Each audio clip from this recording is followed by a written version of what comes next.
Check, check, check.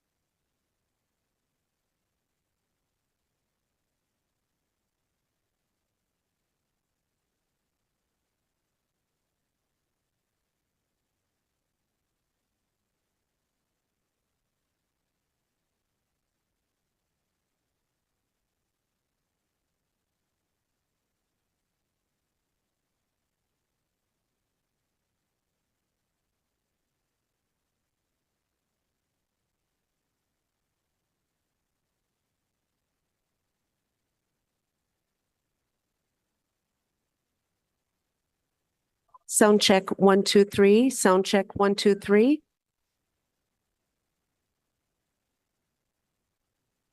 I can hear you.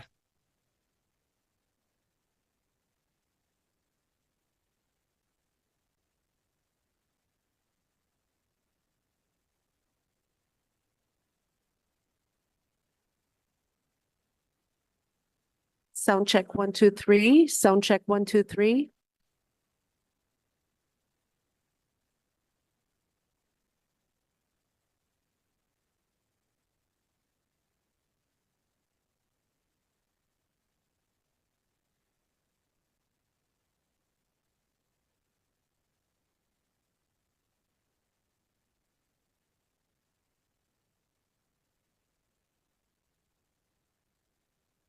Sound check 1, 2, 3. Sound check 1, 2, 3.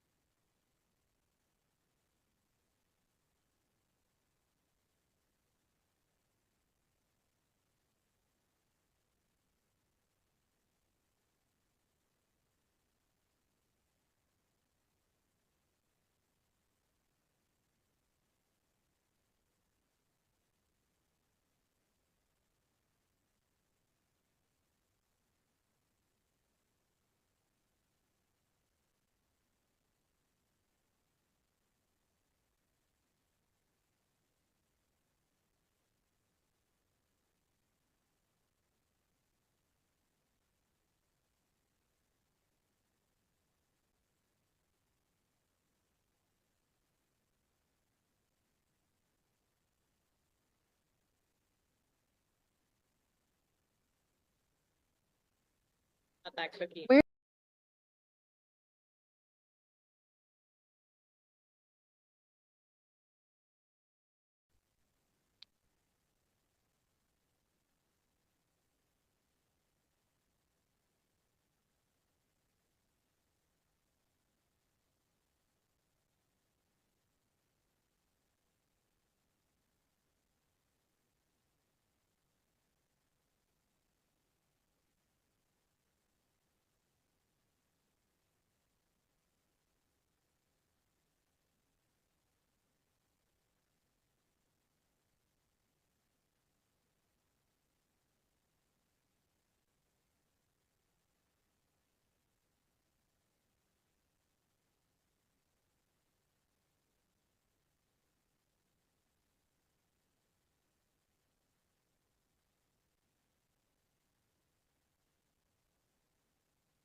We're going to start in 1 minute.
All right. Good morning, everyone. Bonjour à tous. Welcome to this Friday morning's Audit Committee meeting. Our first agenda item today is the Road Renewal Program Value for Money Audit. Auditor General Natalie Goujon will introduce the item, then Deputy Auditor General Joanne Gorenstein and Senior Auditor Corey Richardson will deliver a presentation for about 10 minutes. Following that presentation, the OAG will take questions from committee members before going to other members of council if they are present, and then we'll go to members of staff. If any staff are joining us virtually, we ask that you use the video feature on Zoom when responding. And as a note, as usual, this sequence of questions and answers will apply to all items at today's meeting. We'll then vote to receive the report and recommend it be sent to council for consideration. The second item is the investigation of the OC Transpo bus maintenance. Again, Auditor General Goujon will introduce the item and will be joined by Deputy Auditor General Gorenstein for approximately another 10-minute presentation on this report. We'll then go to questions in the same order, then vote to receive the report and send it to council. We'll next consider the semi-annual report on follow-up procedures, which we've seen before and always welcome. There's no presentation for this item though, but we'll have questions and then we'll receive it and send it to council for consideration. Lastly, we'll consider the audit work plan for the Ottawa Police Service. There's no presentation for this report either. We'll vote to receive it and send it to council. So let's get started. We'll start with roll call, please, Melanie. Councillor Hill. Present. Councillor Kavanaugh. Present. Councillor Carr. Here. Councillor Kitts. Here. Councillor Hubley. Here. Councillor Lowe. Here. Vice Chair Brown. Here. Chair Curry. Here. Quorum. Thank you very much. All right, so declarations of interest. Anybody have any declaration of interest? No? All right, confirmation of minutes of Monday, June 24th, 2024. Are these minutes confirmed? All right, so we will go right to the Office of the Auditor General for item 4.1. Merci, Madame la Présidente et chers membres du Comité de la vérification. Le premier rapport que nous souhaitons vous présenter aujourd'hui porte sur la vérification de l'optimisation des ressources du programme de réfection des routes. I'd like to actually take a minute here. We usually do just a very informal thanks to staff. I think this audit was a really good experience on both sides of the table, and I wanted to really take a moment to thank staff, not just for obviously assisting us through the course of this audit, but also for their collaboration. It's not always easy going through an audit. They took the time to ensure we had a very good understanding of the subject matter at hand. And we're also very, very open to the recommendations that we put forward. So I think that's something that I wanted to highlight.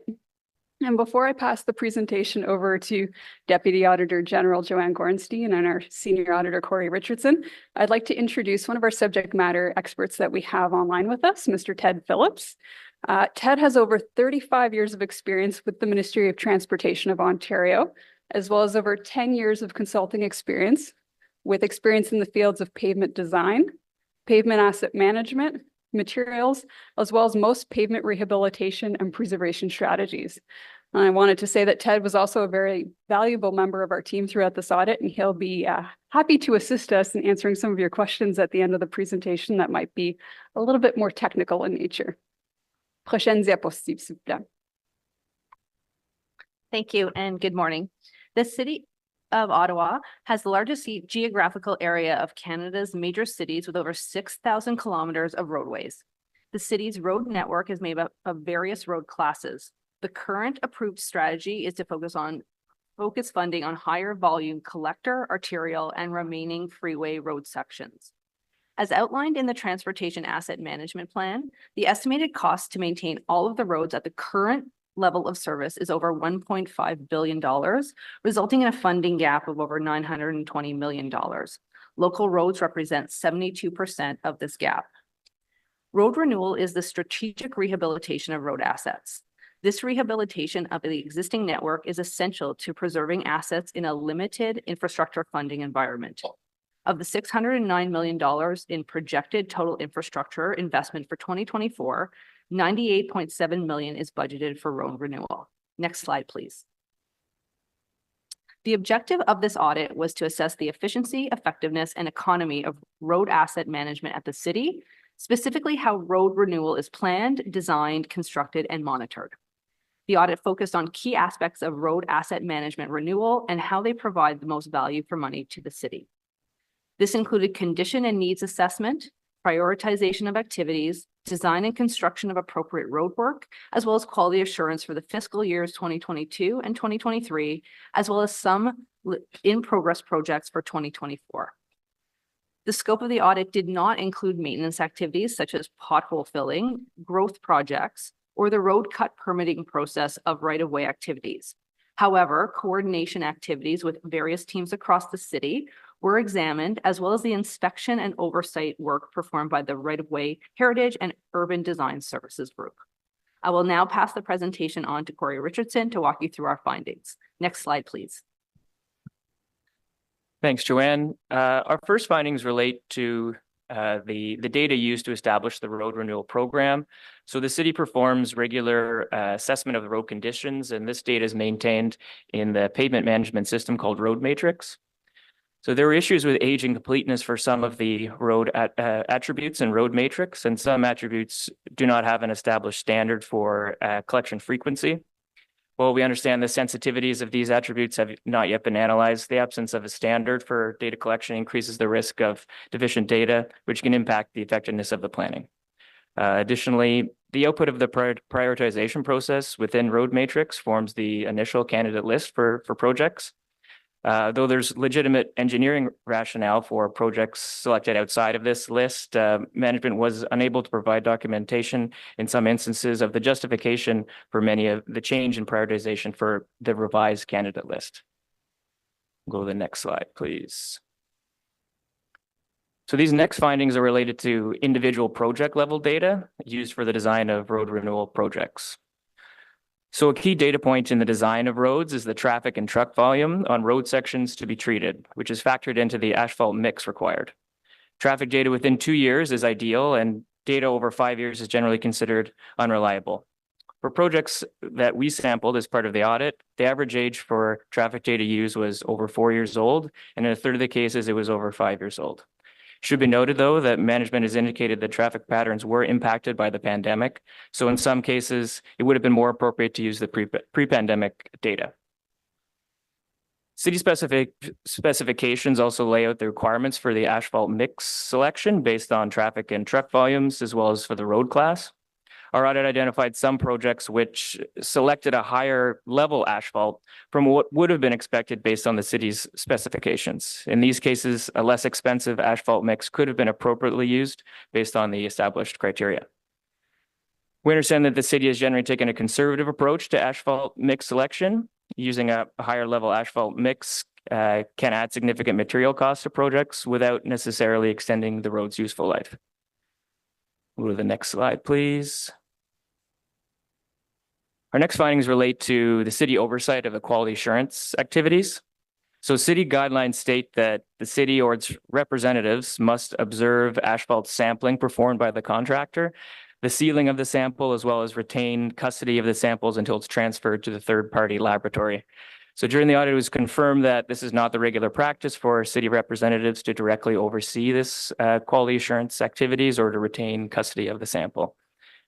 Though it's ultimately the responsibility of the contractor to ensure that the quality assurance requirements are met, without the city embedding these oversight into the process, there's a risk that the city could be paying for substandard materials. Additionally, reclaimed asphalt pavement is processed from existing pavement and can be added along with other undesirable materials to asphalt, as it's much cheaper for the asphalt producer to make. While some reclaimed asphalt can be used in certain projects, specifications dictate how much can be used without impacting the overall quality of the road. Substitution of materials is a known issue in the pavement industry and can lead to significantly lower road quality and faster deterioration of the roads. So there's currently no testing program for the substitution of reclaimed asphalt pavement or other undesirable materials for completed city projects. And therefore, the city could unknowingly be receiving and paying for substandard materials. Finally, road cut permits are issued to utility companies or other stakeholders to get access to the infrastructure under or around the road. Without proper reinstatement of these road cuts, it can cause significant degradation to the city roads. So the city puts the onus on the permit holder to reinstate the road to a specific standard. And the city can request testing to certify the quality of these reinstatements. However, to date, the city has not requested any testing from permit holders to verify the reinstatement quality. Go to the next slide, please.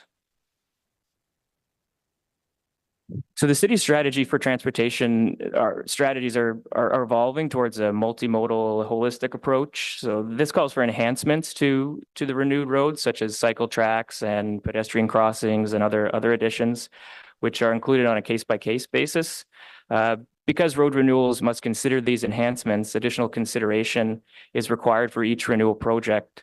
While Asset Management Service manages the coordination of the road renewal projects across the city, key inputs and deliverables from various groups are required. Accountabilities and timelines for inputs and deliverables on projects from key stakeholders outside of Asset Management Service are not formally defined, and there are no formal expectations established. So delays in inputs can result in less defined projects, which can lead to later tendering as well as increased change orders. These factors can delay the timing and increase the price of the project. With respect to reporting, details on the road renewal program, including the pavement area, the budget spend on treatment categories such as preservation or rehabilitation, reconstruction, are not regularly reported to stakeholders.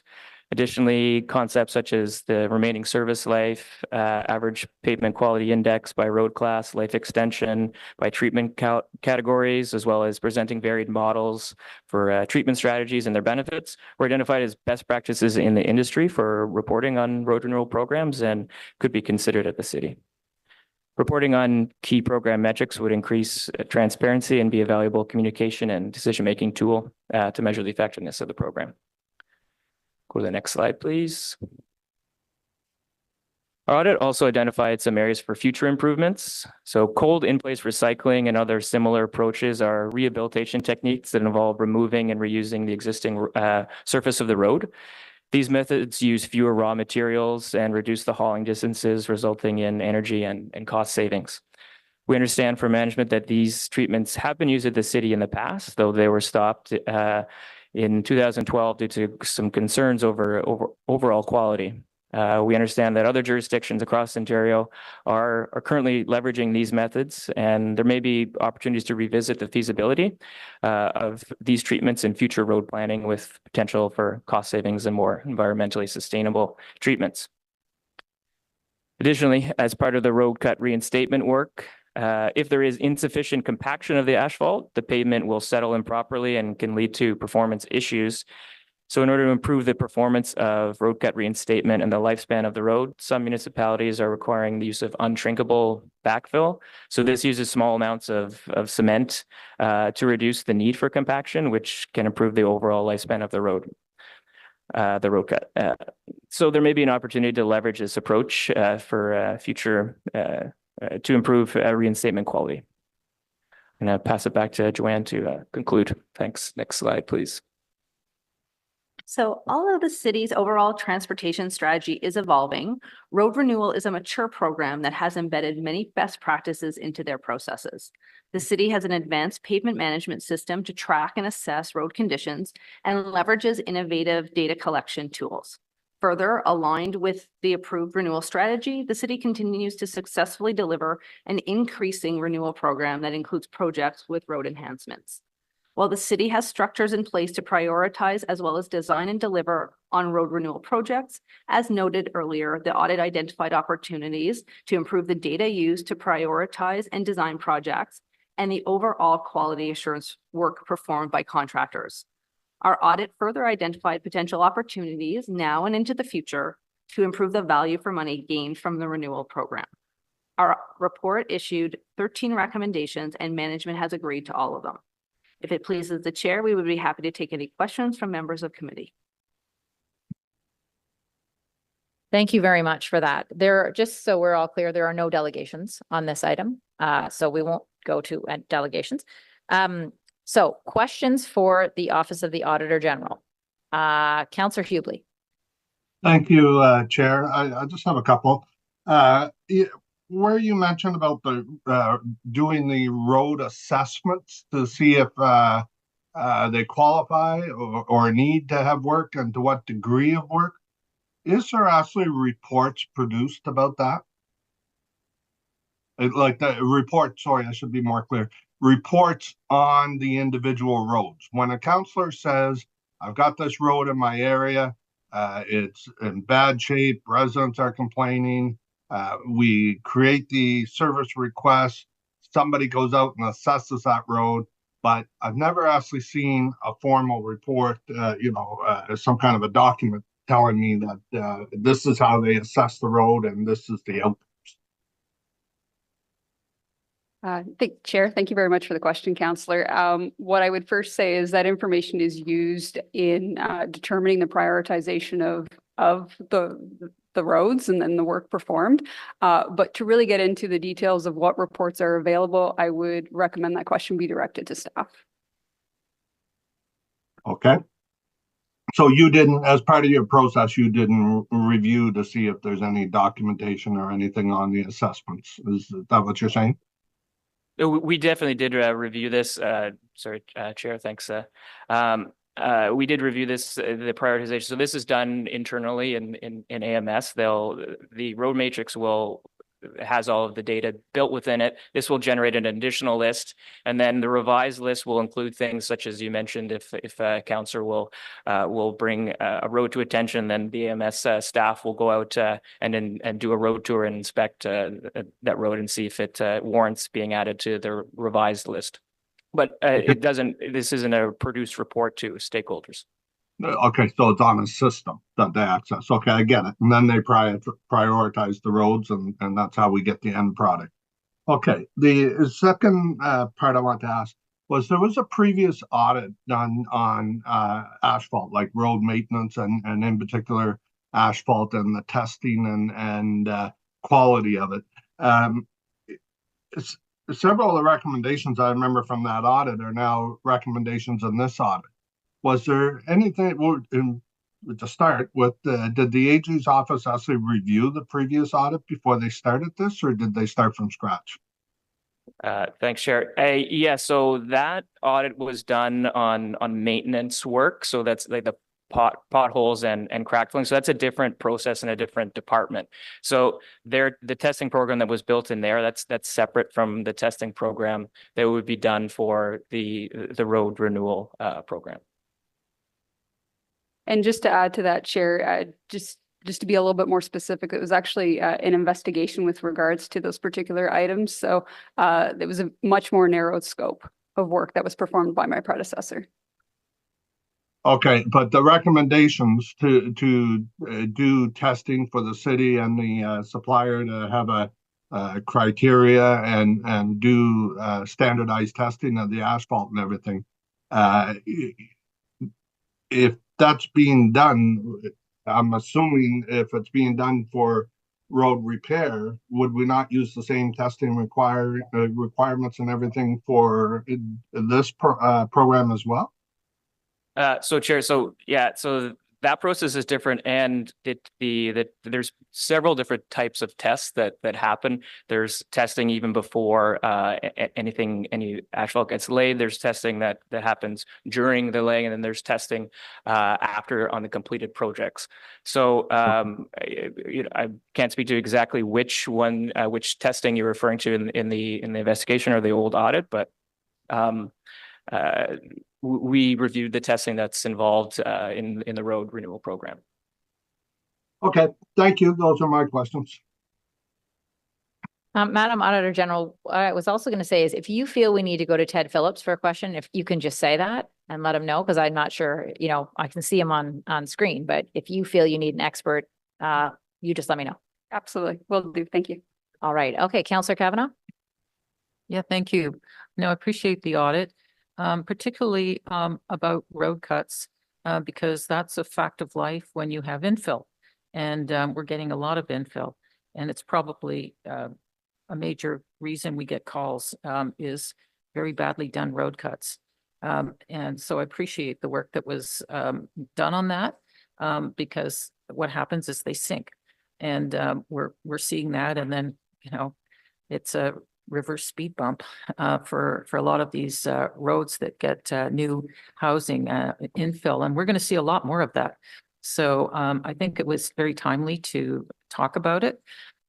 In terms of comparison, are we on par with other cities in terms of we've just raised the pavement degradation framework assessment, the fees? Are we on par with other cities on our fees? Thanks. So Chair, that whole pavement degradation analysis, which, I mean, you could probably ask staff to speak more on that, but my understanding was that was done to bring us up to something that's more in the realm of other municipalities. Okay, but in your study, I was asking you because I thought you may have seen that from other cities, what their fees were. Yeah, that's in that assessment. And it brought us up to something that is comparable. Okay, thank you. Councillor Kitts. Thank you, Chair.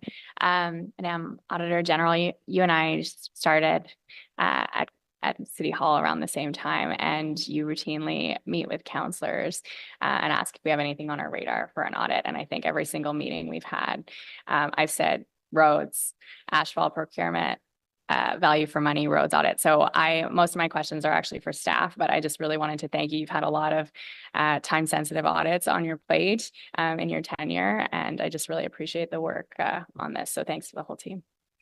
Thank you very much, Councillor. Thank you. Councillor Carr?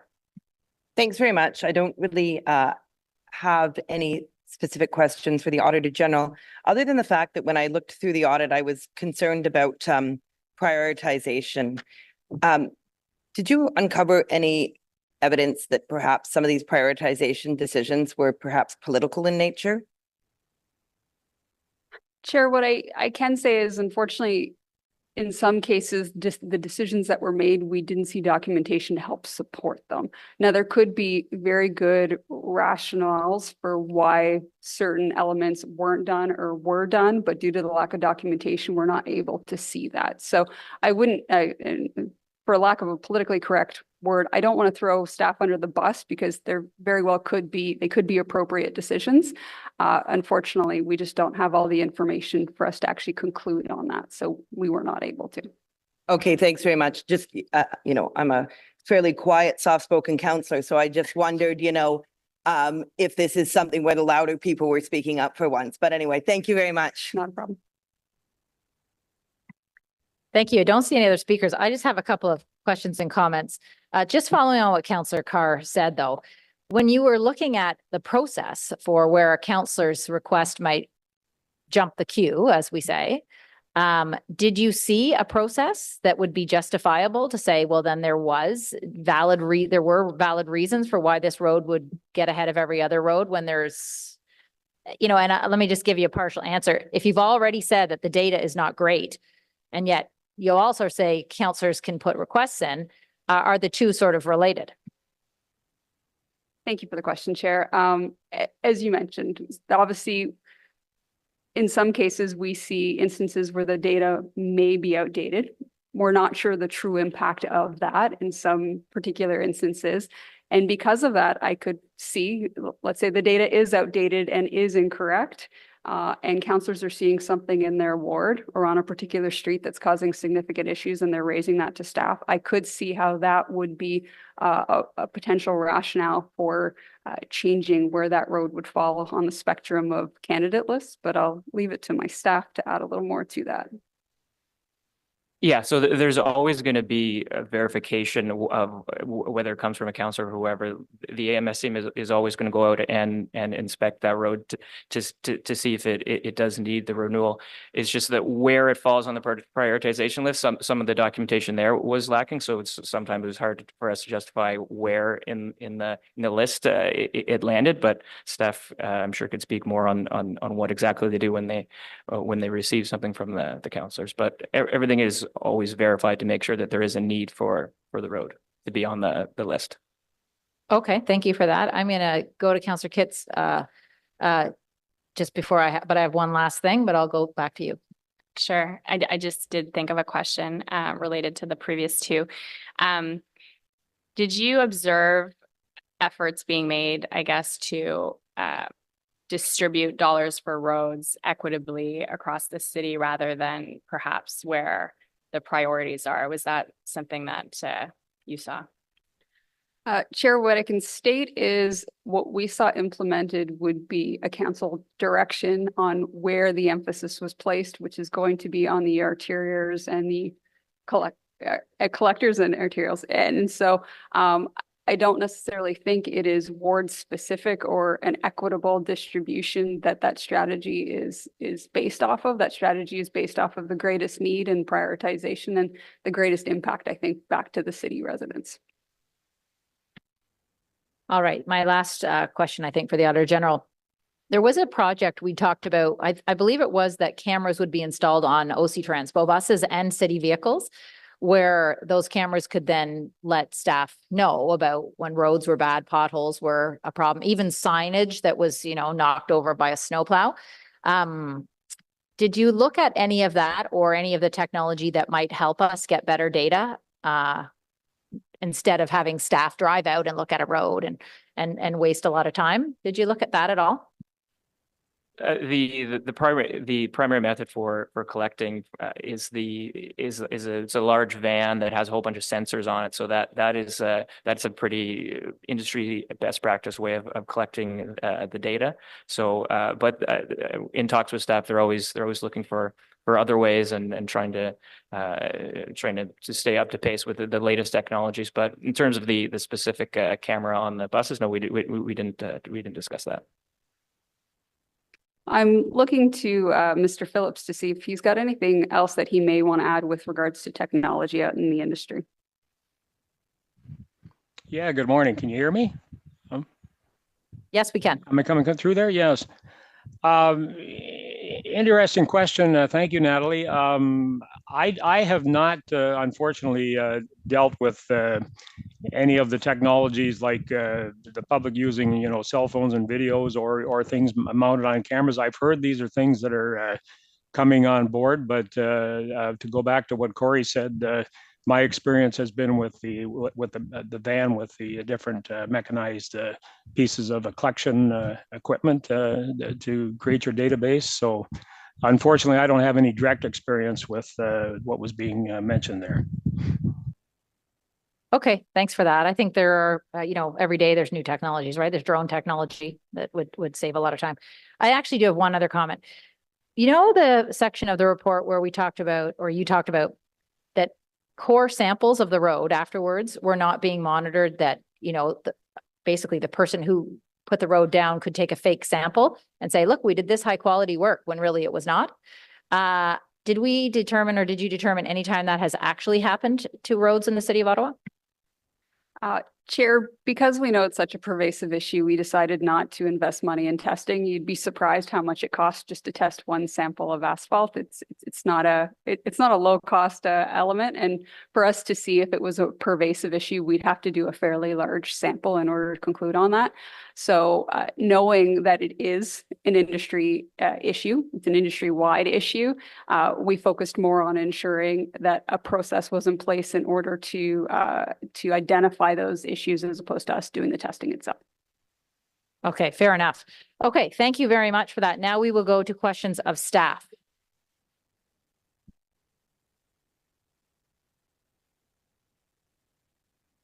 Councillor Hill. Thank you very much. Just to pile on to that last commentary about perhaps nefarious actors in the industry that might be taking advantage of opportunities to use lower cost, lower grade material than contract authorized or the contract had compliance to. Are the existing fines and deterrents adequate, or do we need to either make some changes to that internally or advocate to the province for changes on fines and sentences?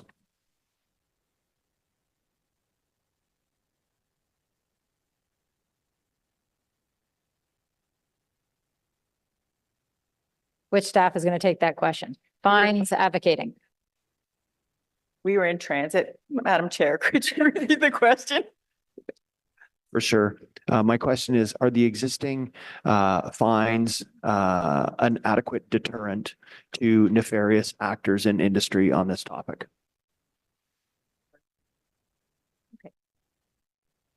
Madam Chair, our specifications includes fines or other, even up to a replacement of asphalt if our testing determines that they don't pass, that the asphalt that was used was incorrect. However, we do agree with the recommendation that the auditor has flagged related to the testing elements that we need to improve, for example, the recycled asphalt or the chain of command that today we are not having. So today the contractor sends the testing, the samples to our lab within 24 hours, but we don't witness that that submission. So we agree that that can provide an opportunity for a gap, and we will follow with processes to make sure that we witness the testing and we do the chain of command. So you are not asking for any advocacy or changes to those deterrents that would cause a potentially nefarious actor in the industry from taking advantage of city processes and providing substandard work? Madam Chair, what we are doing is increasing our due diligence to make sure that that doesn't happen. Okay, thank you. Councillor Brown, or Vice Chair Brown. Either one would have been good. Thank you very much, Madam Chair. With regards to road cut permits, and Councillor Kavanagh already spoke to this, typically where I've seen some road cuts take place in my ward are along local roads, and they're so far down the resurfacing list. When these road cuts sink, as Councillor Kavanagh alluded to, that's now the new permanent structure of the road. When we issue the permits for those road cuts, is there a reason that, for example, if a water line was to run down one side of a local street, we don't have the entire road repaved instead of just half of the road, creating a seam down the entire length of the street? Madam Chair, I'll speak to the road cut process that council put in place in 2022. When a road cut permit application is submitted, our staff log it in our system. When the developer or the utility provider or the city, quite frankly, completes its road cut, we go out and inspect for the first time. That invokes a 2-year warranty period. At the end of the 2-year warranty period, we inspect again, and we typically only tolerate about a 1-inch compaction on that road cut permit. What changed dramatically in 2022, and what I hope members of council are seeing on a go-forward basis, is now if there's 3 or more cuts, they're horizontal in nature. So to your point, councillor, crossing the roadbed, we now require an asphalt overlay undertaken. So whereas before it was a zebra, you'd have your 2 or 3 or 4 or 10 stripes. Now we require a complete lane to be overlaid with brand new asphalt. That is the standard that we have in place right now, but we do review our standards on an annual basis with my colleague, Ms. John's team in asset management.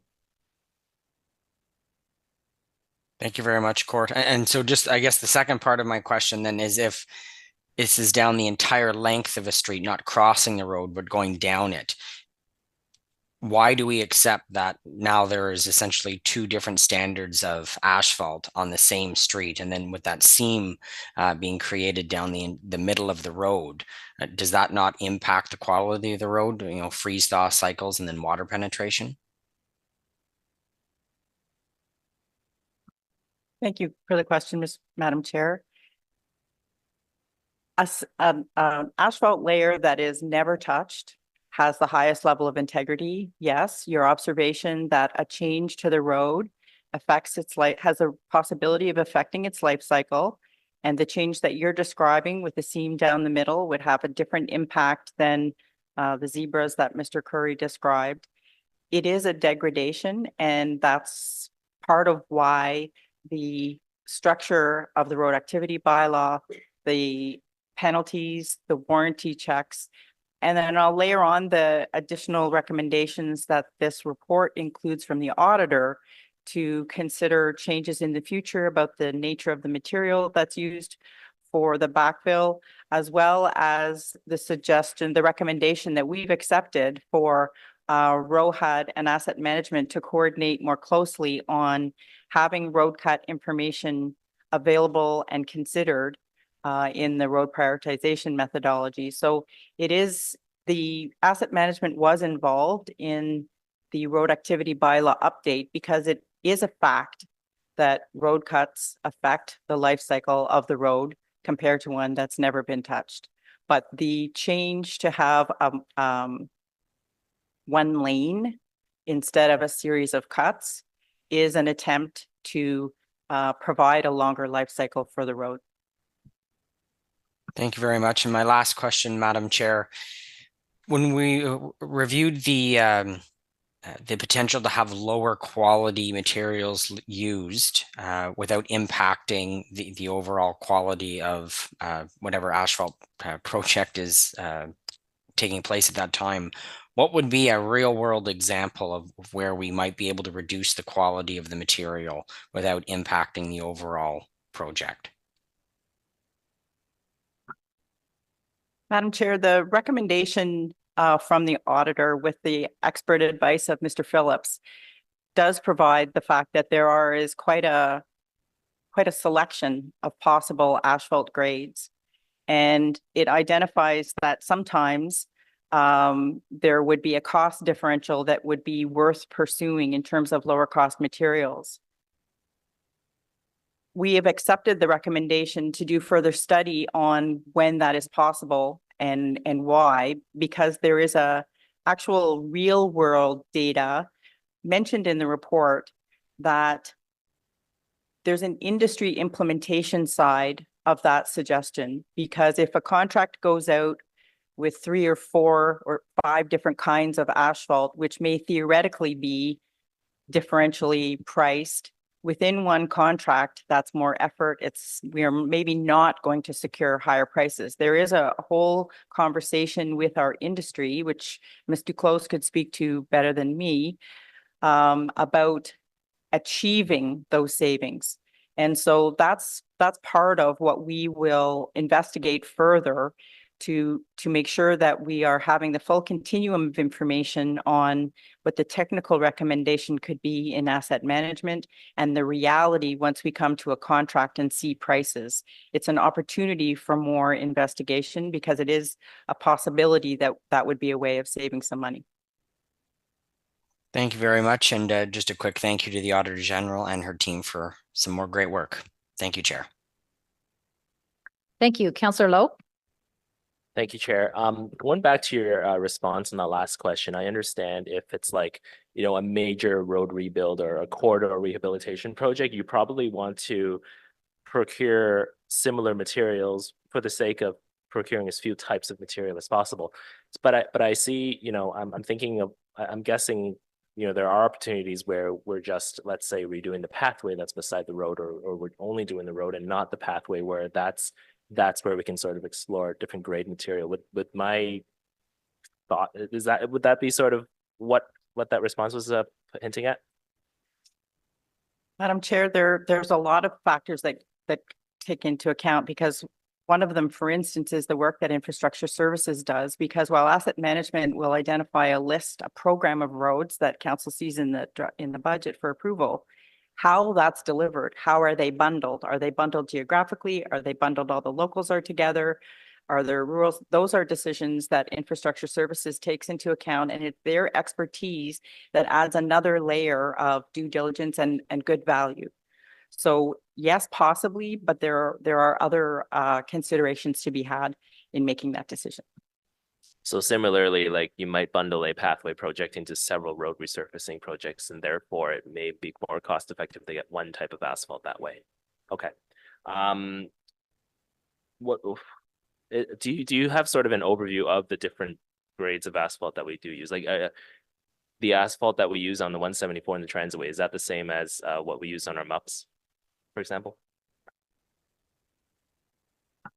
No, Madam Chair, the asphalt mix takes into consideration the traffic volume, how many heavy vehicles. There's a lot of detailed technical variables that feed into the selection of the asphalt mix. I think the auditor spoke about that, a longer list than I can say off the top of my head of what those factors are. But yes, there's quite a menu of choices to match for the job that the road does, and making sure that it has a long life. Okay, thanks very much. Most of the other questions I had were sort of hashed out already, but I will sort of repeat one of the concerns that were raised about road cuts.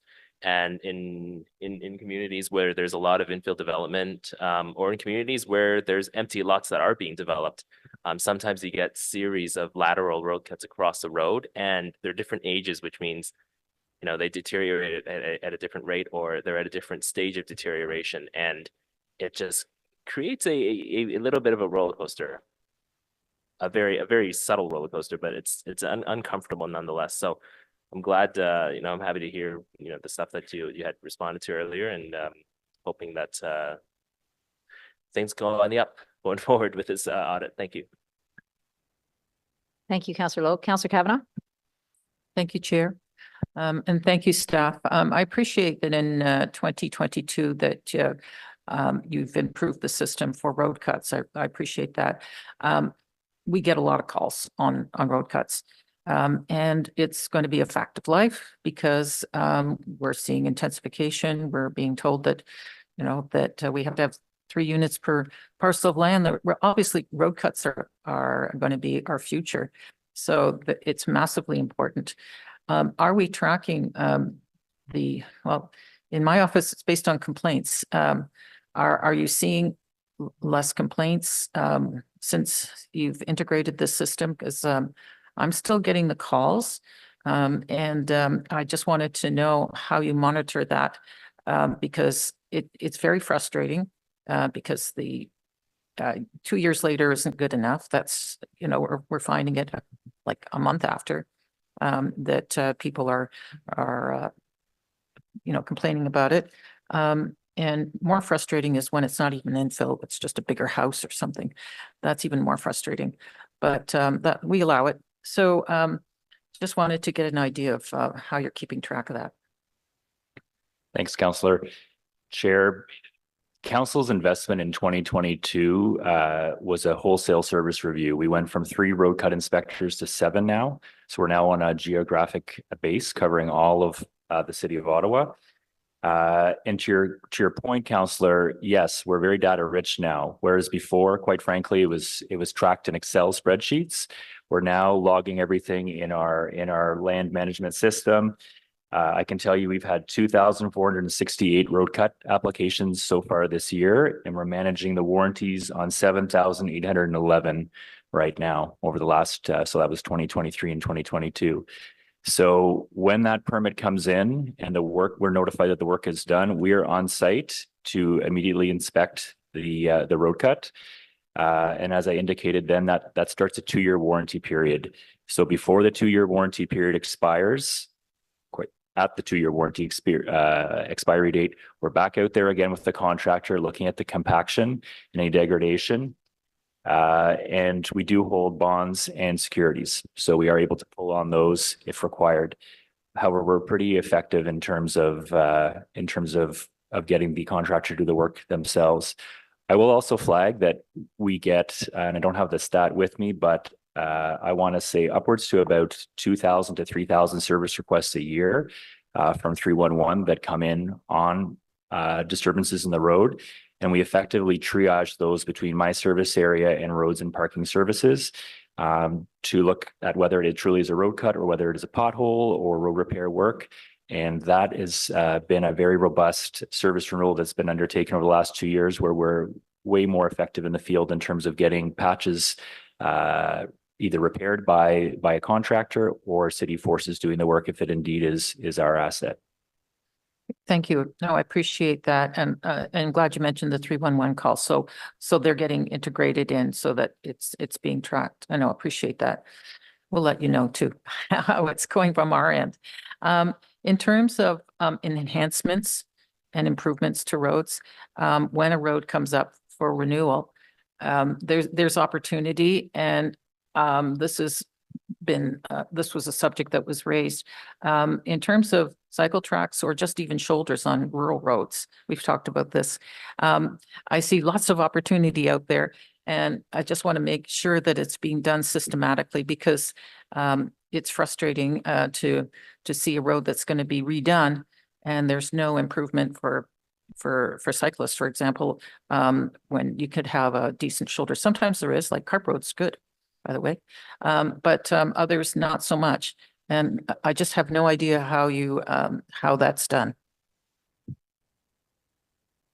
Madam Chair, this is an important opportunity that the resurfacing program provides. And I'm going to start, and then I'm going to see if Ms. Chi could add on.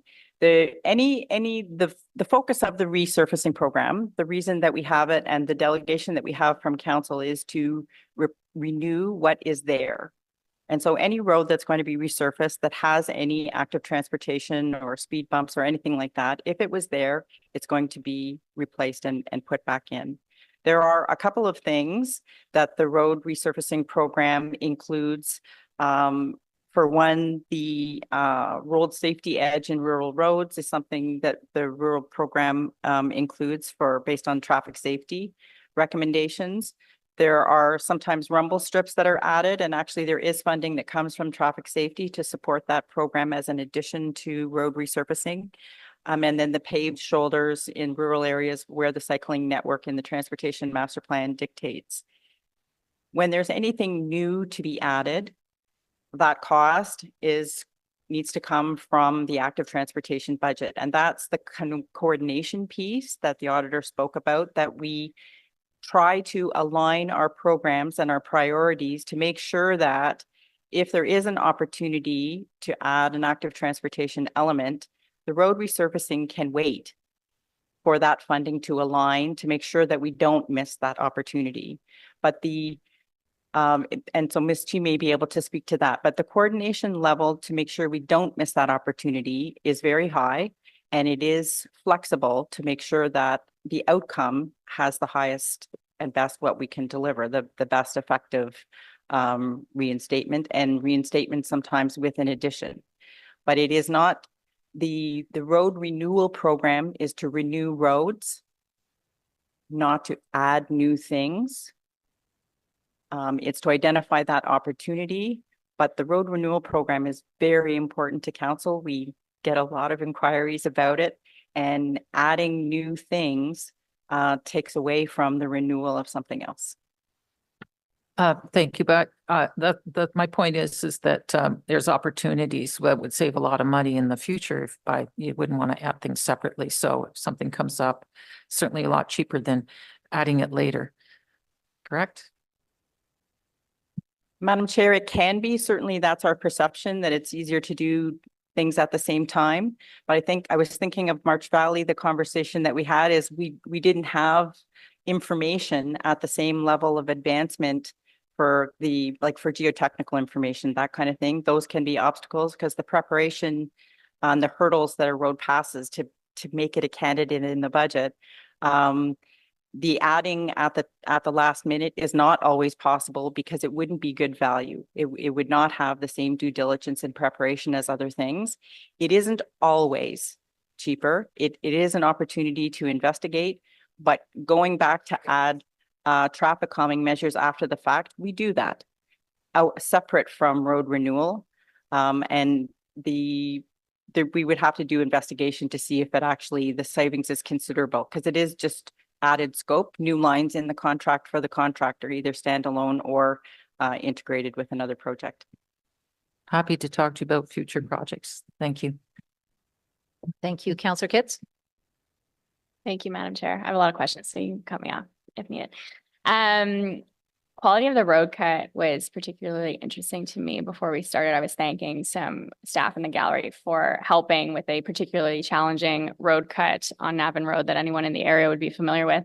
wards like mine, where there's a lot of development, these road cuts happen constantly, and I can see firsthand the lack of quality. But we've spent some time on road cuts already. So I think based on your comments, what I'm hearing is that you're evolving the strategy for testing and quality control to reduce accelerated degradation, not completely, but to assist with that.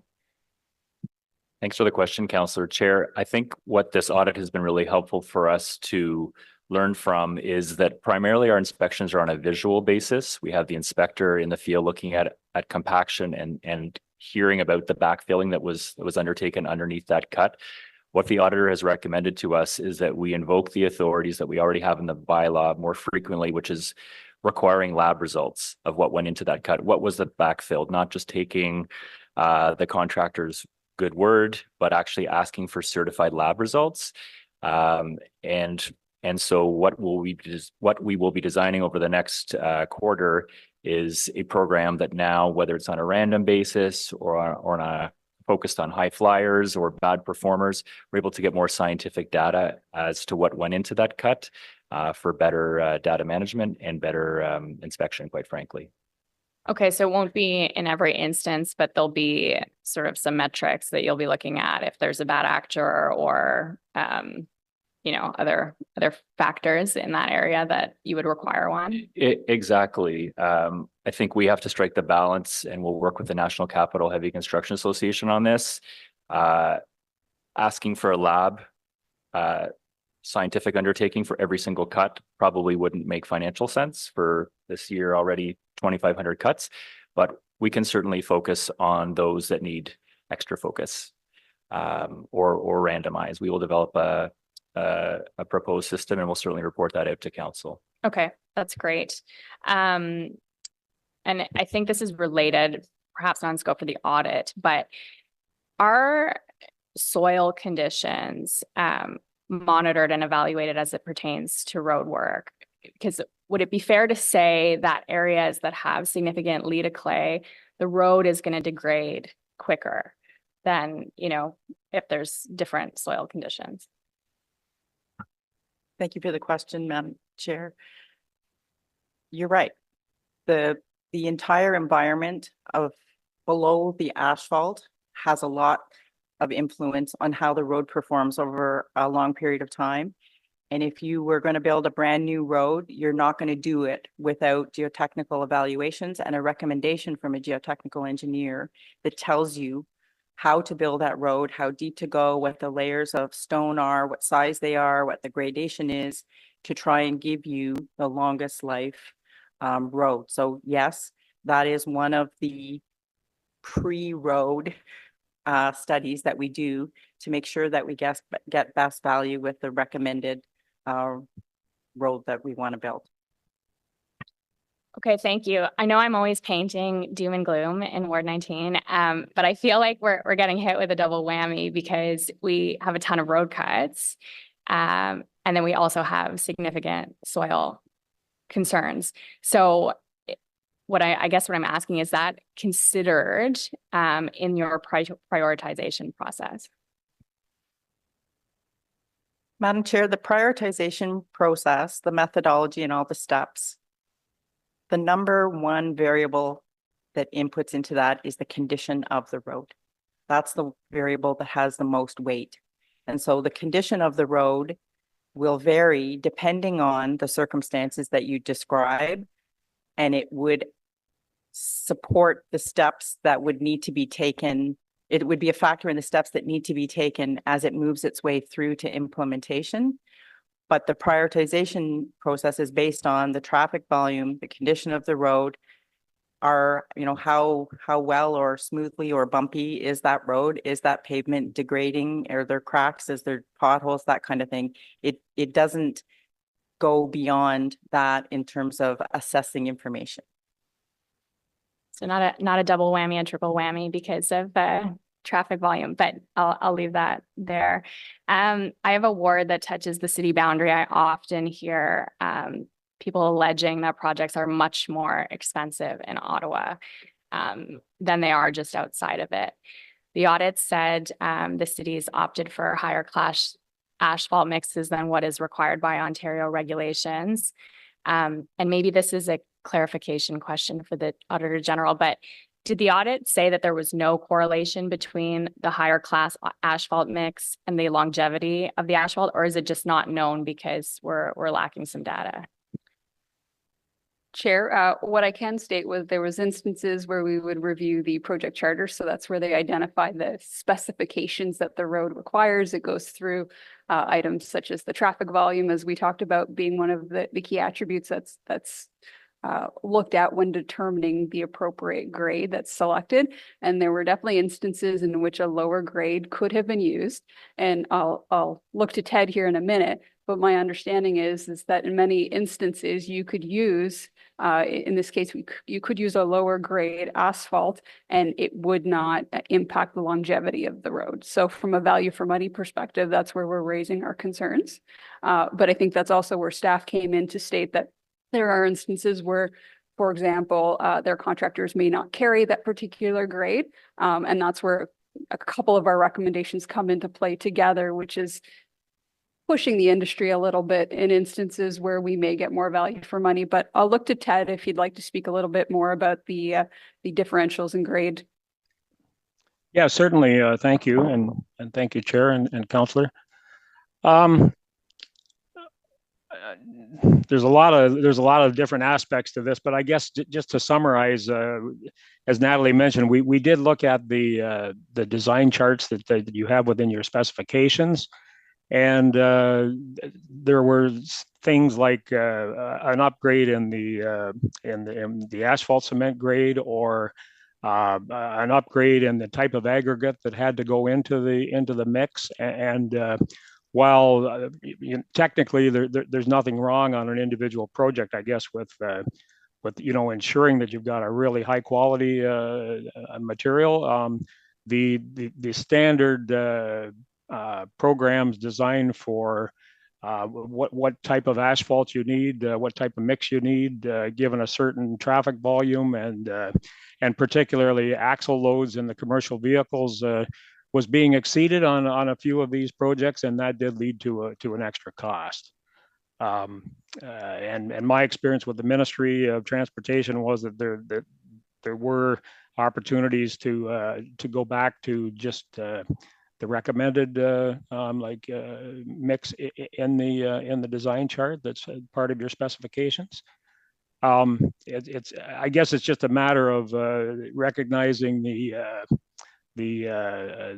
deficit that there is with your road networks, which is not uncommon, by the way, with other municipalities in the ministry that I work with. But you don't need a Toyota Pathfinder when a Toyota Corolla will do you quite nicely. I guess if that helps, we can.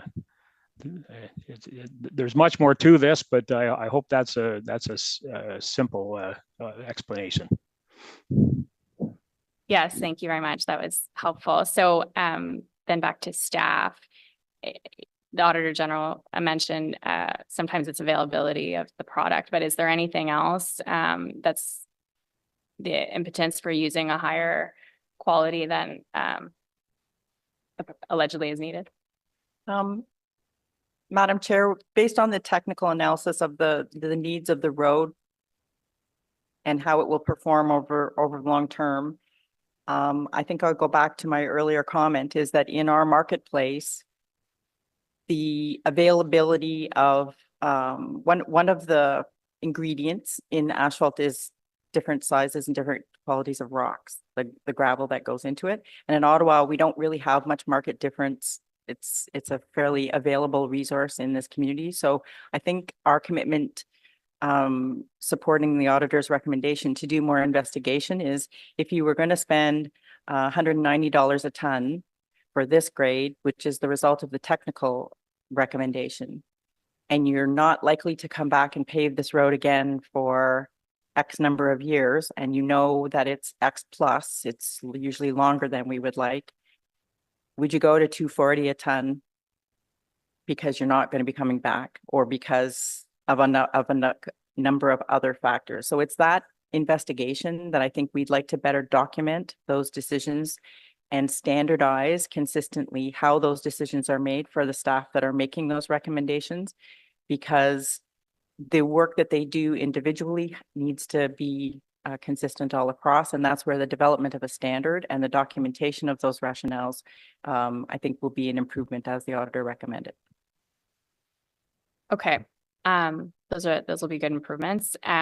Is there anything else that would be contributing to more expensive contracts in the city versus outside of it?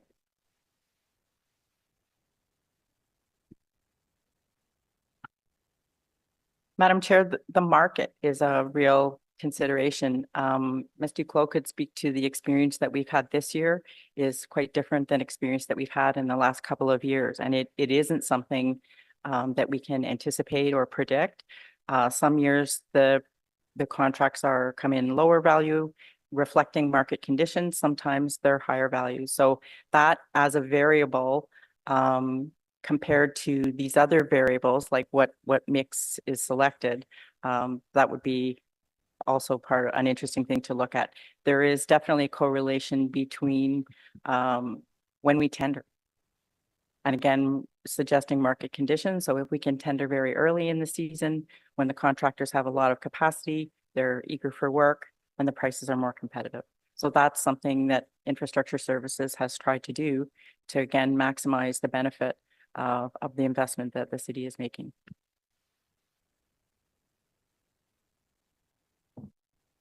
Okay. I didn't know if you wanted to add. Okay. No, you're okay. I don't think there's any other hands, so I'll keep going. Oh, am I still good for time? Okay. When lower quality asphalt mix is used, are those mapped? Like that we know where we've used? I'm just wondering if that plays into the prioritization, or especially if we can't get to the mapping or the regular checking of roads, if that would increase the frequency, because we know that we've used a lower quality asphalt in those areas. Madam Chair, the information that drives the prioritization output is the condition of the road.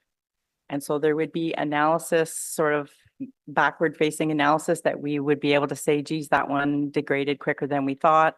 I wonder why. Would be that type of analysis. But in terms of what gets prioritized, it's based on how's it doing. The roads that need rehabilitation are the ones that we recommend to council on based on our financial envelope. Okay. The reason I asked that question is because I know the audit said that the traffic data was outdated from a best practices point of view, and that the pandemic may have contributed to that. But so pre-pandemic, the traffic data was more regular? Madam Chair, the traffic data is always going to feel of a different date, and I can give you an example. So the traffic data that we collect this summer will be 2024 traffic data, and it will be an input to the road matrix model in early 2025 to kick off our cycle. So it's a 2025 model work. The output of that, when it goes through the prioritization methodology, it ends up considered in the budget in the fall of 2025, which is the 2026 program. So the most up-to-date data will always be labeled as 2 years difference. It was collected in 24. It's the 25 program that will be implemented in 2026. So it's really only a year old. It'll be 2 years old by the time we would do the work. The pandemic absolutely threw the traffic patterns, traditional traffic patterns, out the window. And so that is one of the findings of the auditor, is that we should establish what the standard is for the use of that traffic data, document what the consideration, what the evaluation points are to better support the decisions, and again, aim for consistency across the board in all of our recommendations. Okay, thank you. I had another question that going back to the asphalt mix and the cost of the contract. So I know that other cities have used recyclables in their asphalt mix to lower costs over time. I don't know if it's lower cost initially. Has the city explored this at all? Madam Chair,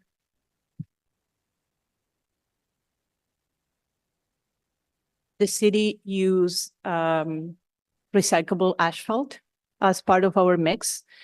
It is a strategy that we support to minimize our cost. We do have specifications for the amount of recyclable asphalt that we put in our mixes. I know that there are a lot of other ideas. We've been talking about tires. We've been talking about a lot of things over the years. I do not have experience with those. We did use something very creative many years ago. We tried it, it didn't work.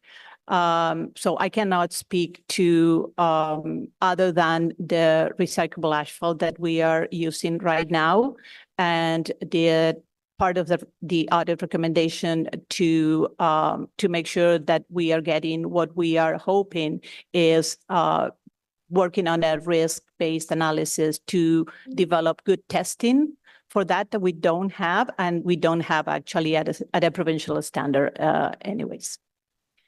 Is there an intersection between the work the solid waste master plan team is doing and your work in that regard when we're talking about recyclables? I'm wondering if there's some cross-pollination between what the solid waste master plan team is working on it when we're talking about recyclables and what your team is working on in implementing that.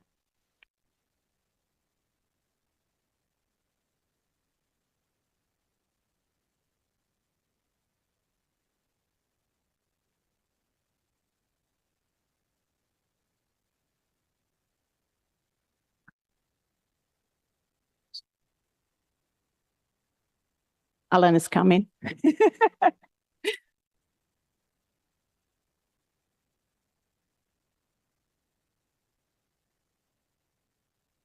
Hello, Madam Chair. I wasn't expecting that question. So just for context, as part of the solid waste master plan and asphalt, no, there isn't provision for using recyclables in the asphalt. What we are always exploring is basically, are there materials that we could be recycling for other components in the asphalt? So often for sub-base material, used concrete that we would be breaking up. Some of the used asphalts that may not be appropriate as recycled asphalt, but we can still use it in the base material or as some of the backfills. That's typically where we would be looking at recycling some of the materials, but typically not in the asphalt, because the key thing about the asphalt is you want to protect the integrity of the material over the long term. So the more you're adding alternate substances, the more you risk basically degrading the quality of the asphalt over time. Okay, thank you for that answer, but it's good to hear that there is some consideration going into what we're, I believe Tomlinson, I've had a note here from my colleague that Tomlinson does use diversion in their projects. Is that correct? In projects in Ottawa, but the Tomlinson plant does use recyclables in their asphalt mixes. They would certainly use recycled asphalt as part of their asphalt mix. Okay. There may be aggregates that they're mixing with concrete and all that, but I'm not sure about the asphalt mix itself, though. Okay, thank you. You can come back on, just that your 5 minutes was just right up. Councillor Kavanagh. Madam Chair, I think Mr. Phillips' hand was up. I don't know if you wanted to reply.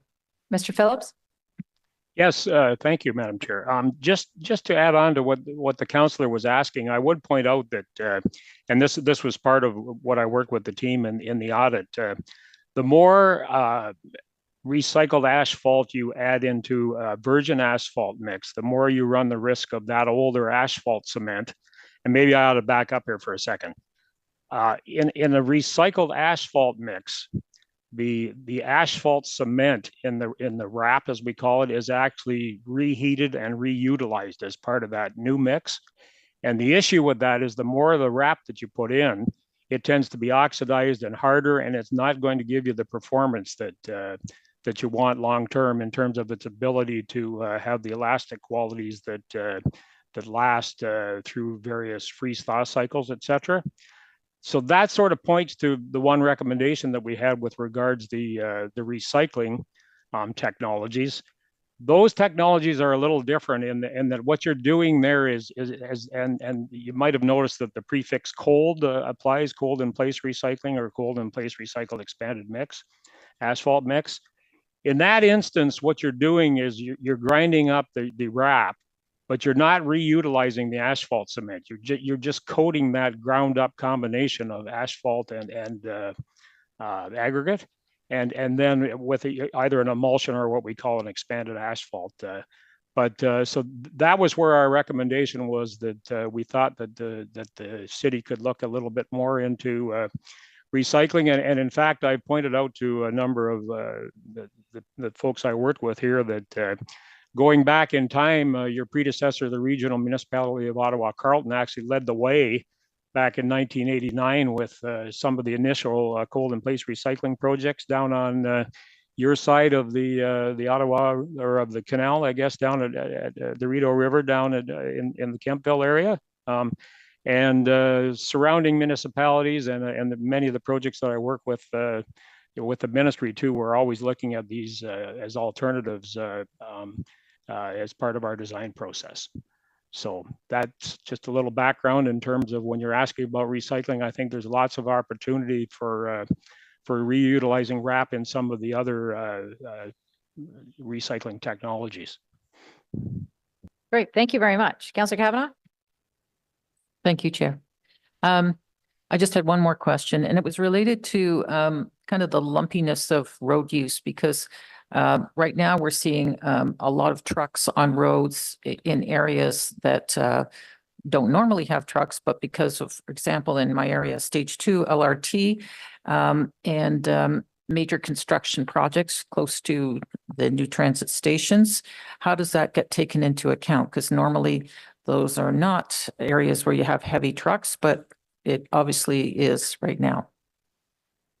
Madam Chair, if those roads are, the condition of those roads is suffering because of different traffic, it will show up the next time the pavement condition assessment is done. So that activity historically isn't something that feeds into the prioritization methodology, but it would show up in a change in condition that would be taken into account.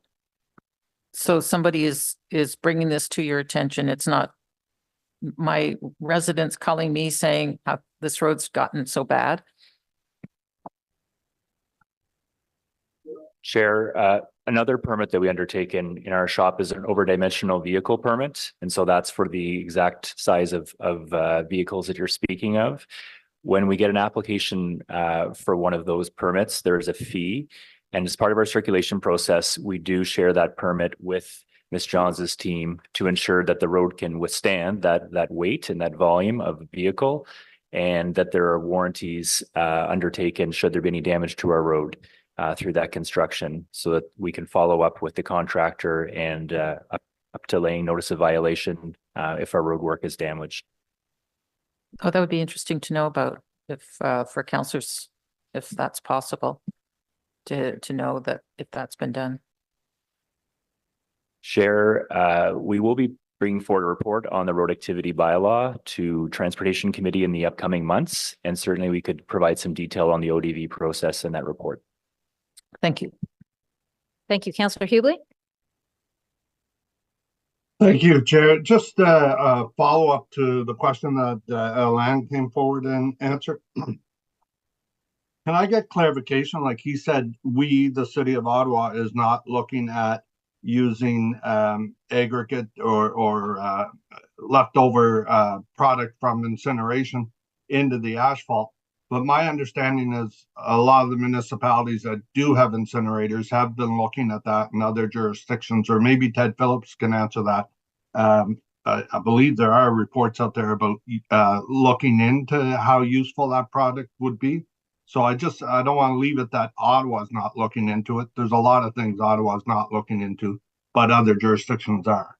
Yeah. Can I get some insight on that, please? Yes, Madam Chair, I wasn't really specific to using the byproduct of incineration. We don't have an incinerator in the city right now, so that's not a supply of material that we would have. Obviously, it's something that if we did, we would be looking at the appropriateness of that as a material, and more importantly, appropriateness in what context. If it's being used as part of road reconstruction, where's the appropriate place to be using it? Is it the asphalt, or is it as part of the base or the granular material? But that's something that we would look at if and when that material becomes available. Alana, are we aware that other jurisdictions are doing that? Are we following what their studies are doing in case we decide to go down the road of Durham and having an incinerator? Madam Chair, absolutely. It's something that we are looking at. We're always looking at basically, is there a way that we can reduce basically not only our waste, but are there byproducts that we could be using as part of our reuse? So yes, it's definitely something that we are looking into. Thank you. That's great to hear. That's my question. Thanks again, Alana. Thank you very much. I just have two quick questions then. Just on the technology one that I asked the Auditor General. I didn't dream this up, that there are cameras on these vehicles that we were looking at, roads and other conditions. Any comment on that?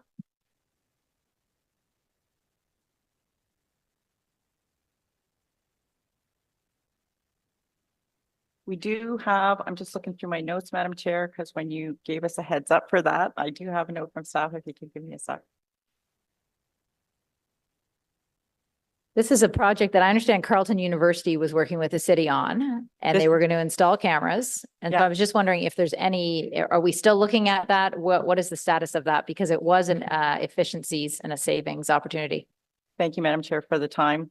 We do have an active pilot, something called City Rover, that is collecting data from the road using a cell phone camera and then feeding that into AI to generate deficiencies. And then as part of the pilot, we would then validate the output of what the AI suggests and validate it with our own information and with field checks to see if it is a useful source for us.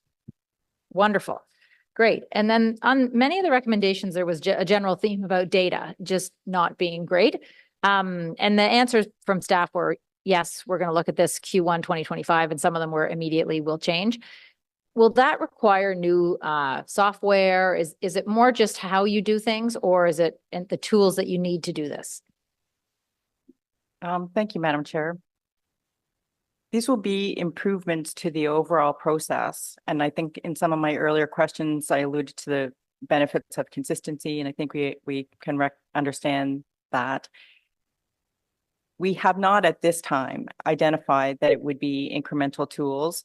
In the timelines that we've indicated in our management responses to the audit, is because we have a rough idea of what we'd be able to do, including things like research, checking with other municipalities. There are technical associations, Transportation Association of Canada, for instance, that we would be able to survey to inform us on what is the best practice for the standards of the data that we're using, but then also documenting and integrating that into our process.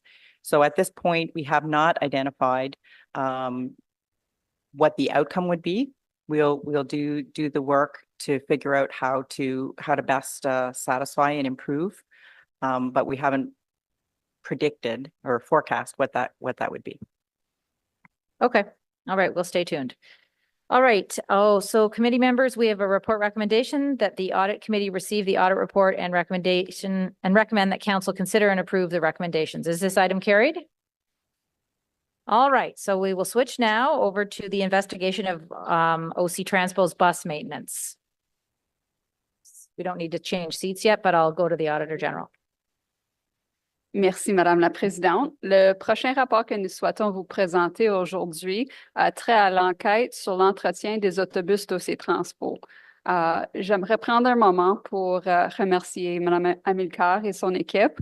As I mentioned on the roads audit, obviously we worked very collaboratively. What you can imagine is when we come in, it's a little extra work on staff, and that's the general nature when it comes to an audit. When it comes to an investigation, we have a very different approach. What you might not know is in a lot of cases, a lot of the work is done behind the scenes where nobody in the department is aware that we are doing work. What I can say is when we start conducting various steps, if there's something of urgency, we bring it to management's attention. And what I would like to say, there was a couple of elements that I brought to Madame Amical's attention as soon as we had some form of validation with regards to them, and we did see very immediate action. So before I pass it on to Joanne to walk through the presentation, I just wanted to highlight that because it is a very important aspect, especially when we start talking about compliance with provincial requirements or safety-related risks. Next slide, please. Thank you. As a result of several reports received through the city's fraud and waste hotline, our office undertook an investigation to assess concerns with respect to OC Transfo's bus maintenance practices. The scope of our investigation was limited to assessing whether the allegations had merit, and if so, determining appropriate actions for any substantiated issues. However, to the extent that other control issues were identified and validated during the investigation, they've also been presented in our report. The investigation focused on three main areas: the oversight of the truck and coach technician apprentice program, also known as the 310T apprentice program, outsourced maintenance work, and compliance with preventive maintenance inspections for the period from January 2023 to May 2024. Next slide, please. Our investigation resulted in 4 main findings and 2 additional opportunities for improvement. The first 3 findings are related to the apprentice program. The first relates to apprentice supervision. Just as background, Skilled Trades Ontario is an agency of the Provincial Ministry of Labour, Immigration, Training and Skills Development, and is responsible for apprenticeship and skilled trade certification in Ontario. While Skilled Trades Ontario does not mandate specific expectations for apprentice supervision, based on industry best practices, we expected to see formalized apprentice supervision processes and evidence of sign-off by a licensed mechanic when apprentices work on safety components of the buses. Our investigation found no formal documentation outlining specific responsibilities and expectations for apprentice supervision, and detailed testing revealed that apprentice supervision and sign-off is not consistently evidenced. More specifically, our detailed testing indicated that of our sample of preventive maintenance inspection check sheets performed by an apprentice, 53% of them were not signed off by the licensed 310T mechanic, and in most cases, there was no evidence through the maintenance system that the work was being supervised. Additionally, we found one instance where there was no evidence of supervision of an apprentice performing a rear brake replacement, a critical safety component of the bus. While apprentices need hands-on experience working on critical safety systems, they must be adequately supervised as they do not necessarily have the sufficient knowledge and experience to complete these tasks on their own.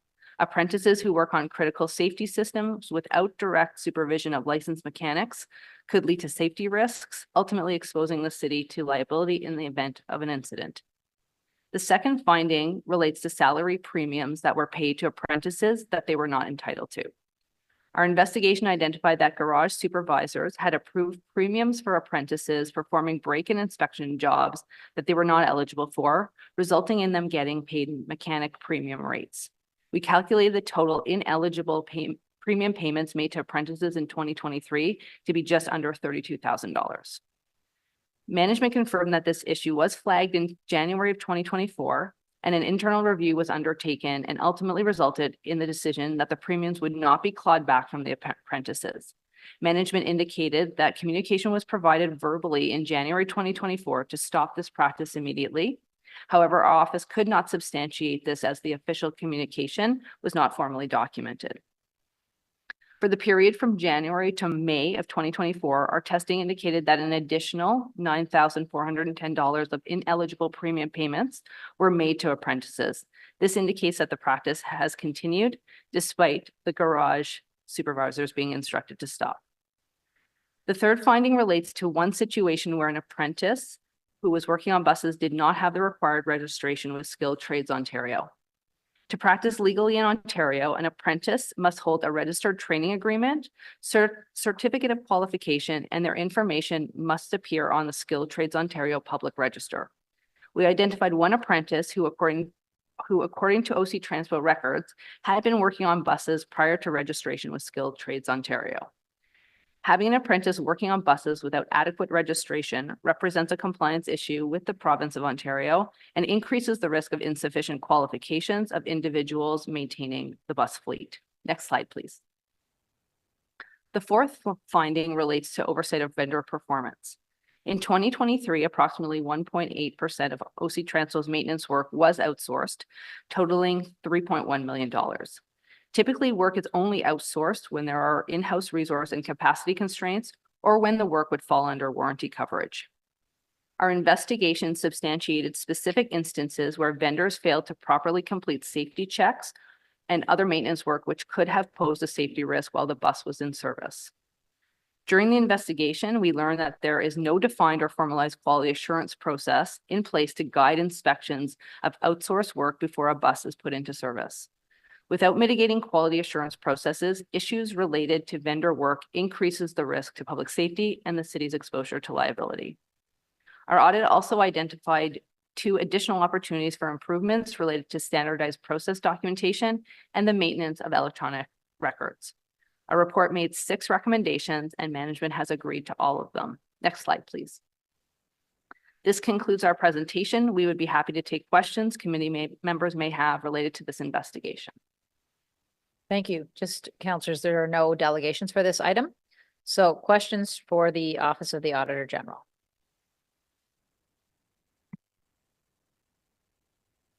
Councillor Hill. Thank you very much, Madam Auditor, for the report. On page 6 of the investigation, you highlighted a specific instance of an apprentice performing a critical safety rear brake replacement without evidence of supervision. Was this the only instance that you could find of an apprentice completing unsupervised work on the critical safety features of the bus fleet? Thank you for the question, Councillor. Chair, through you. Our testing was on a sample basis, and most of the work that we're doing in terms of looking at the work performed by apprentices was related to inspections. And this was one in particular that was a piece of work that the apprentice was actually working on the bus itself, not just doing the inspection. So in that case, it was the only one we found. On the same page, you noted that 53% of the inspections tested, the 310T apprentices were signing preventative maintenance inspection check sheets where no licensed 310T mechanic had signed off. Were those reports signed by garage supervisors? And if so, were those supervisors not licensed 310T mechanics? Thank you for the question, Councillor, through you, Chair. I think our report does indicate that there was a small subsample where, in fact, there was one check sheet that was not signed off by the supervisor, but in the most cases, they were signed off by the supervisor. But we did note that the supervisor sign off is a little bit more of a holistic oversight. They're not looking at inspecting the buses themselves. That's what we've learned through our investigation, sorry. And from that, how do you define critical safety features? Is there a higher reference, or is that a term that you came up with? We were looking at, we actually worked with a subject matter expert at the beginning of our work, and who helped us define things like brakes and things like that as critical safety components, yes. Based on your investigation, do you believe that the issue of bus maintenance requires a formal audit? And if so, where could we expect that audit?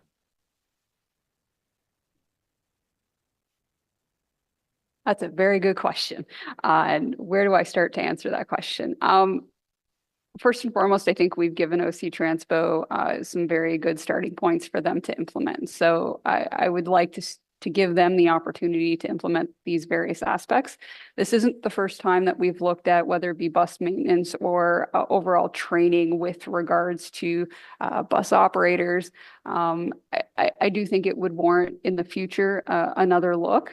That being said, we do try to manage how frequently we hit the same area. We're a small group, as you can imagine, so we have to prioritize the work that we do. But I do think, as I mentioned, that this particular investigation will give them a good head start in addressing some of the gaps. And I'm sure when it comes time to staff answering questions, that Madame Almacal will let you know a little bit about the program and steps that she has in place to address these. Thank you. Based on your investigation and management's subsequent responses, Do you believe that the current bus maintenance program poses a safety risk for the public? Chair, thank you for the question. Councillor, I would say that there are instances in which we have seen that we do not have comfort with regards to the steps that have been taken. That being said, we are being provided assurances by management, and I believe management can also attest with regards to the union speaking to this particular element as well, that I don't think any individual working on these buses would ever intentionally do anything or put a rider in jeopardy. I hate to say it, anything we do that's manually done has room for error. I think the mayor has clearly outlined, as well as the city manager, the shortage of resources that we have. And I do think this is likely in large part due to a result of resource constraints. Thank you for your time. Thank you. Councillor Carr. Hi, thank you very much for your work on this investigation. I found it very interesting. I just have one question. Is your overall observation that a lot of these issues with respect to maintenance occurred because of a general lack of process or an unwillingness to use procedures, or was there any observation that perhaps that this is a deeply seated staffing issue? Sure, I think it's a very complex answer to a very complex question. I think over the years, OC Transpo has gone through many structural changes. I think Madame Emeka has brought in some very good changes. I do believe she was made aware of some of these particular instances along the lines of when we had commenced our investigation, not through us, but through, I think, some internal staff members. So I think that speaks volumes with regards to the trust that staff are placing in their senior management within that department. But I do think there's definitely there was a lack of procedures, and I think that is a long-standing issue. What you'll see in the industry, all trades are in demand right now. There's a significant shortage, and that is deeply impacting OC Transpo. I don't think OC Transpo's ever had so many apprentices that they've had to manage. So I think they're also looking at a very unique and different circumstance than in the past.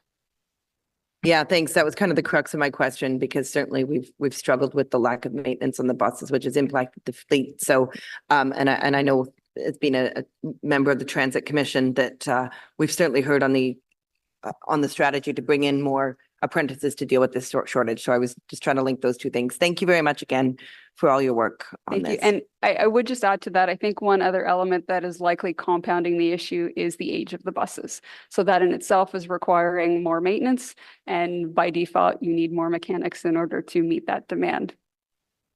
Perfect. Thank you. I just have one overall question, and that is, can you remind us about, when there's an audit, you have follow-up audits, investigations, what's the process? Thank you for the question, Chair. Similarly, we also do a follow-up process. I don't think it was the past with my predecessor, but we felt that obviously if we're going to issue recommendations, we want to make sure that they are implemented and that they're implemented to address the issue, gap, or risk that we've identified. So they will fall as part of our follow-up process. Wonderful. That gives us some comfort, I think. All right. Questions for staff? Bonjour. Sure. Councillor Lowe. Thank you, Chair. Okay, last time they were in transit and we lost the question. So I brought this up at Transit Commission last week, and it was sort of about the procurement of our buses. The way that it has been done previously is that we purchased very large orders of buses at once, right? 420 something Enveros at once, 300 something articulated buses at once. And these buses are all aging out at the same time. And no doubt that places a tremendous pressure on maintenance staff. Now that I noticed that with the Nova buses, we've been shrinking each order, but making more orders. And perhaps that will help with keeping up with staggered maintenance and everything as different tranches, different orders of buses age. So with that demand, with that added demand right now, obviously you're taking on more apprentices. There's probably more pressure to hire more mechanics as well. Do you see a shift in that, like as let's say in the future when all of our buses were ordered in those smaller orders? Like what kind of flex do you see in staffing requirements at the maintenance level in the next let's say 5 years or so? Thank you, Chair, for the question. I will start and maybe Remy can help me on that one. Thank you for giving me the opportunity to explain what you just said. Indeed, when we have to manage a fleet, a bus fleet, it's better to have to spread the purchasing, because first, if we have a breakdown, if we have a recall, so we don't have this recall on the same work order, I would say. And it's better as well for the maintenance side, because you don't want all of your mandatory inspections arrive in the same time, et cetera, et cetera. That said, this is the reality here, unfortunately, and we have a good opportunity with the e-buses to try to spread those purchases. But that brings another constraint to our daily operations, because now we have to deal with the former diesel buses, and then we need to phase in the e-buses. Hopefully, we will be able to do that, and that will keep our fleet on an average of 5, maximum 6 years to be able to be very performant.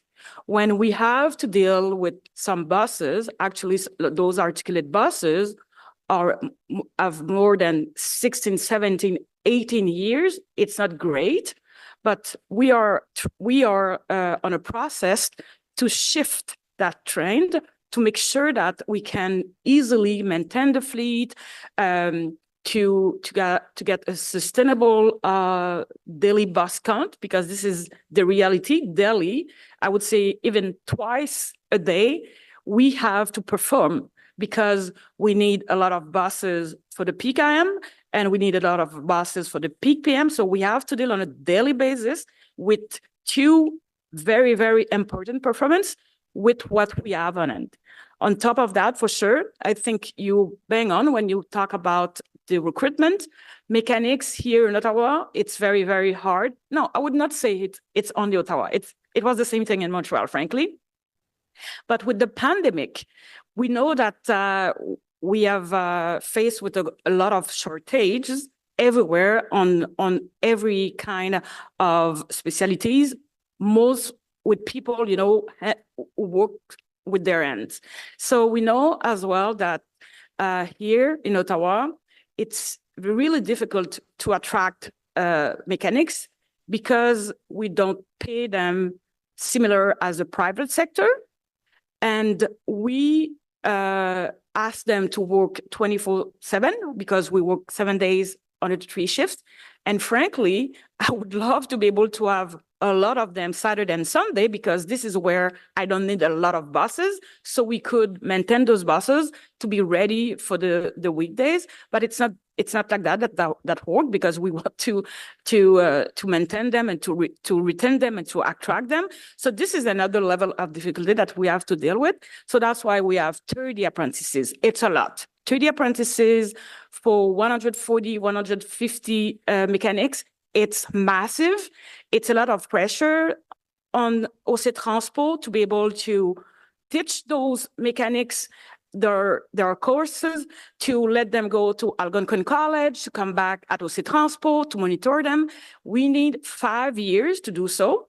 So it's a lot of job, but I agree with all of the recommendations that the AG reported, because this is something that we knew and we were working on.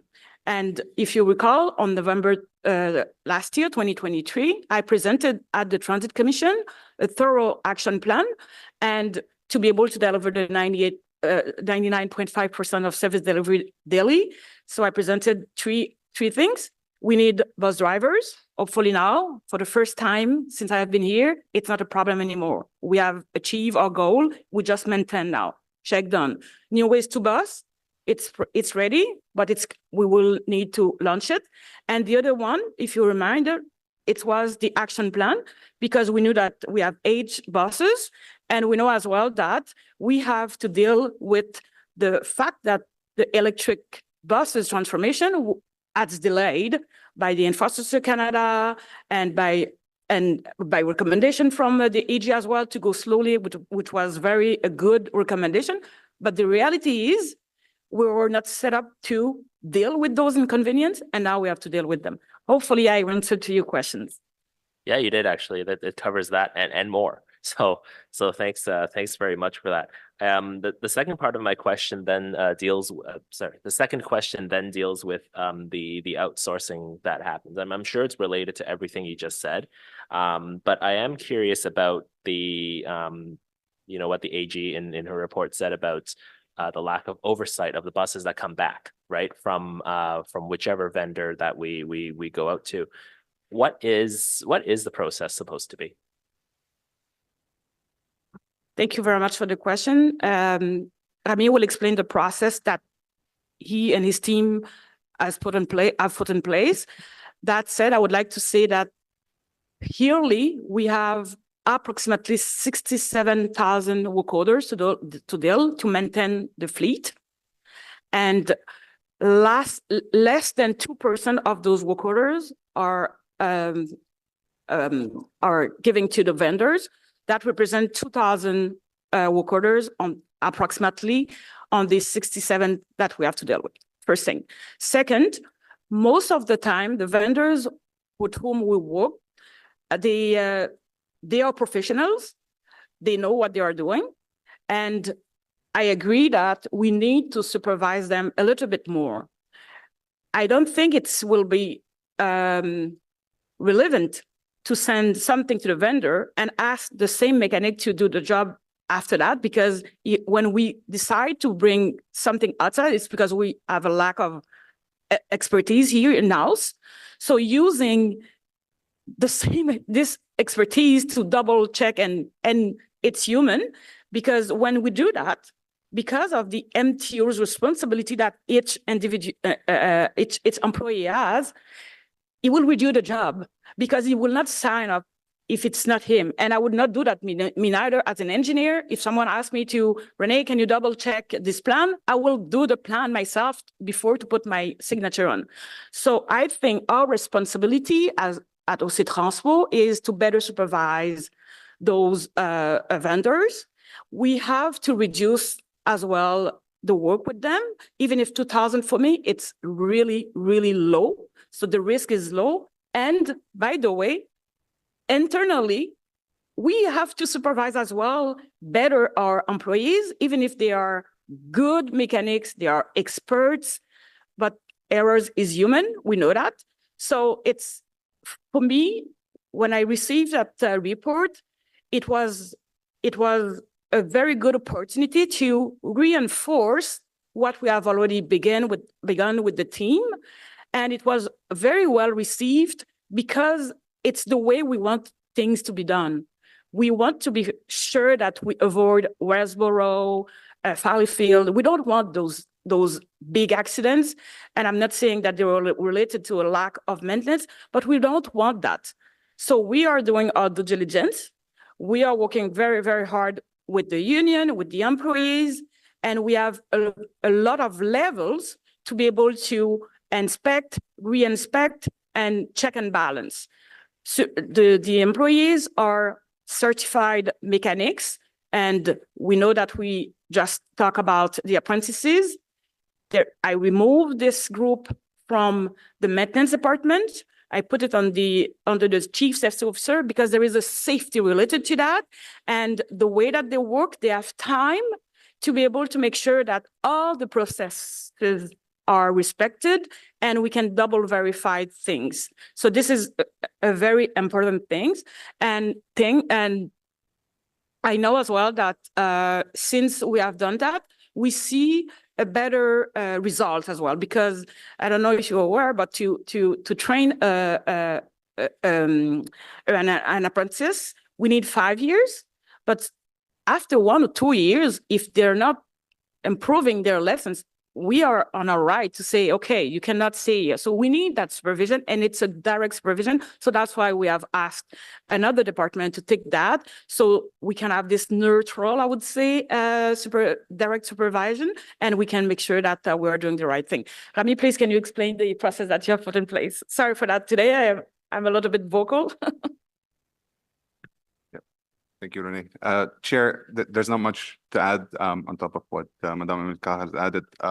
The only thing I can add to this is that we have also established a strategic maintenance planning team that is now looking at data behind the scenes, because we don't have the ability to have someone check every bus that comes back. If we did, that person would also be doing the job. We might as well not send it to the vendor.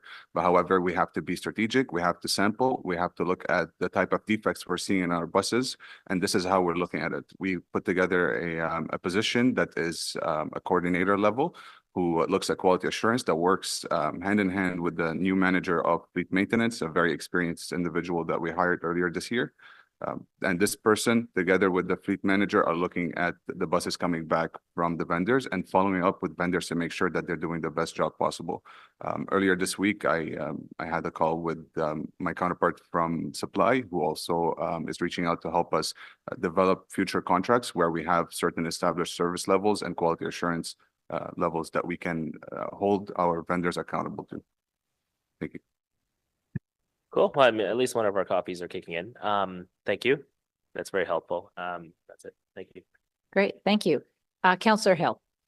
Thank you very much. I'll start on the same issue. I don't fully understand if we identify that there's a maintenance requirement for a vehicle and we don't have the capacity internally to manage it, and we go to an external vendor. Why would we set the conditions to send that vehicle to an external vendor if we then knew that we will need to redo the maintenance anyway? Do we not have a list of, acceptable maintenance outcomes that are provided to a specific standard that, would take 14 hours of labor, but then 15 minutes for us internally to sign off versus a 1-to-1 ratio? I just don't understand why are we even talking about a scenario where we possibly could send something out to an external vendor for maintenance and then redo the maintenance when it comes back? Madam Chair, we definitely did agree with the investigations result from the Office of the Auditor General. It was the case, perhaps. It's no longer the case. We have changed the process. We are in the process of actually getting to a point where we have a better understanding of the type of work that we should, in advance, plan to go to outsource based on the hours of maintenance available to us every day. We have changed the type of maintenance we're sending out. So we're looking at different jobs that are not safety related, perhaps. For example, air conditioned work, heat work, things that a 310 mechanic doesn't have to sign off on, because the worst case scenario, it's a defect that we can return back to a vendor. So we've changed the type of work we're sending out, and we're trying our best to keep everything in-house that is crucial for a 310 mechanic to sign off on. Okay, thank you for that. If I may, I would like just to complete what Rami just said. We have a collective agreement in place and we respect it. So 10 days before we send something outside, we need to, how many? 10, okay, thanks. I was not sure if it was 10 or 8, but 10 days before we send a job to a vendor, we have to sit with the union. We have to try to find solutions together, and then we can send it. So it's a long process, but we follow that process, and there is nothing that we do without them. And when we can find solution to keep the job in-house, we do that. And this is the way that it works. I think it's important to understand as well. On that as well, then, are there mechanisms that we can perhaps be more efficient if it's a long process in that discussion with the union and with the maintainers internally and the vendors, where an identified list of very specific and unique, perhaps non-safety related maintenance outcomes are identified so that that process could take less time. Because I'm assuming if you're waiting 10 days to determine if you're going to fix the air conditioning on a bus, that's a bus that's perhaps not in service for 10 days for a maintenance related issue. That is correct, Madam Chair. However, I want to acknowledge that we are working very well with the union. We have a collective agreement to respect. We respect it, but we have very good discussion. And now, because of those e-buses that are late, we are working on a plan with them to see what we can do. We will need their collaboration. We will need to probably have an agreement together to be able to do things to help us at transport to stay on top of everything. But the collective agreement is followed. It's a little bit hard because it's not flexible to have an easy turnaround. That said, the collaboration is very great. After reviewing the auditor's investigation, do you believe that you have the systems in place to ensure the public safety on the OC Transpo bus fleet? 100%, Madam Chair. Otherwise, I would stop everything as I used to do.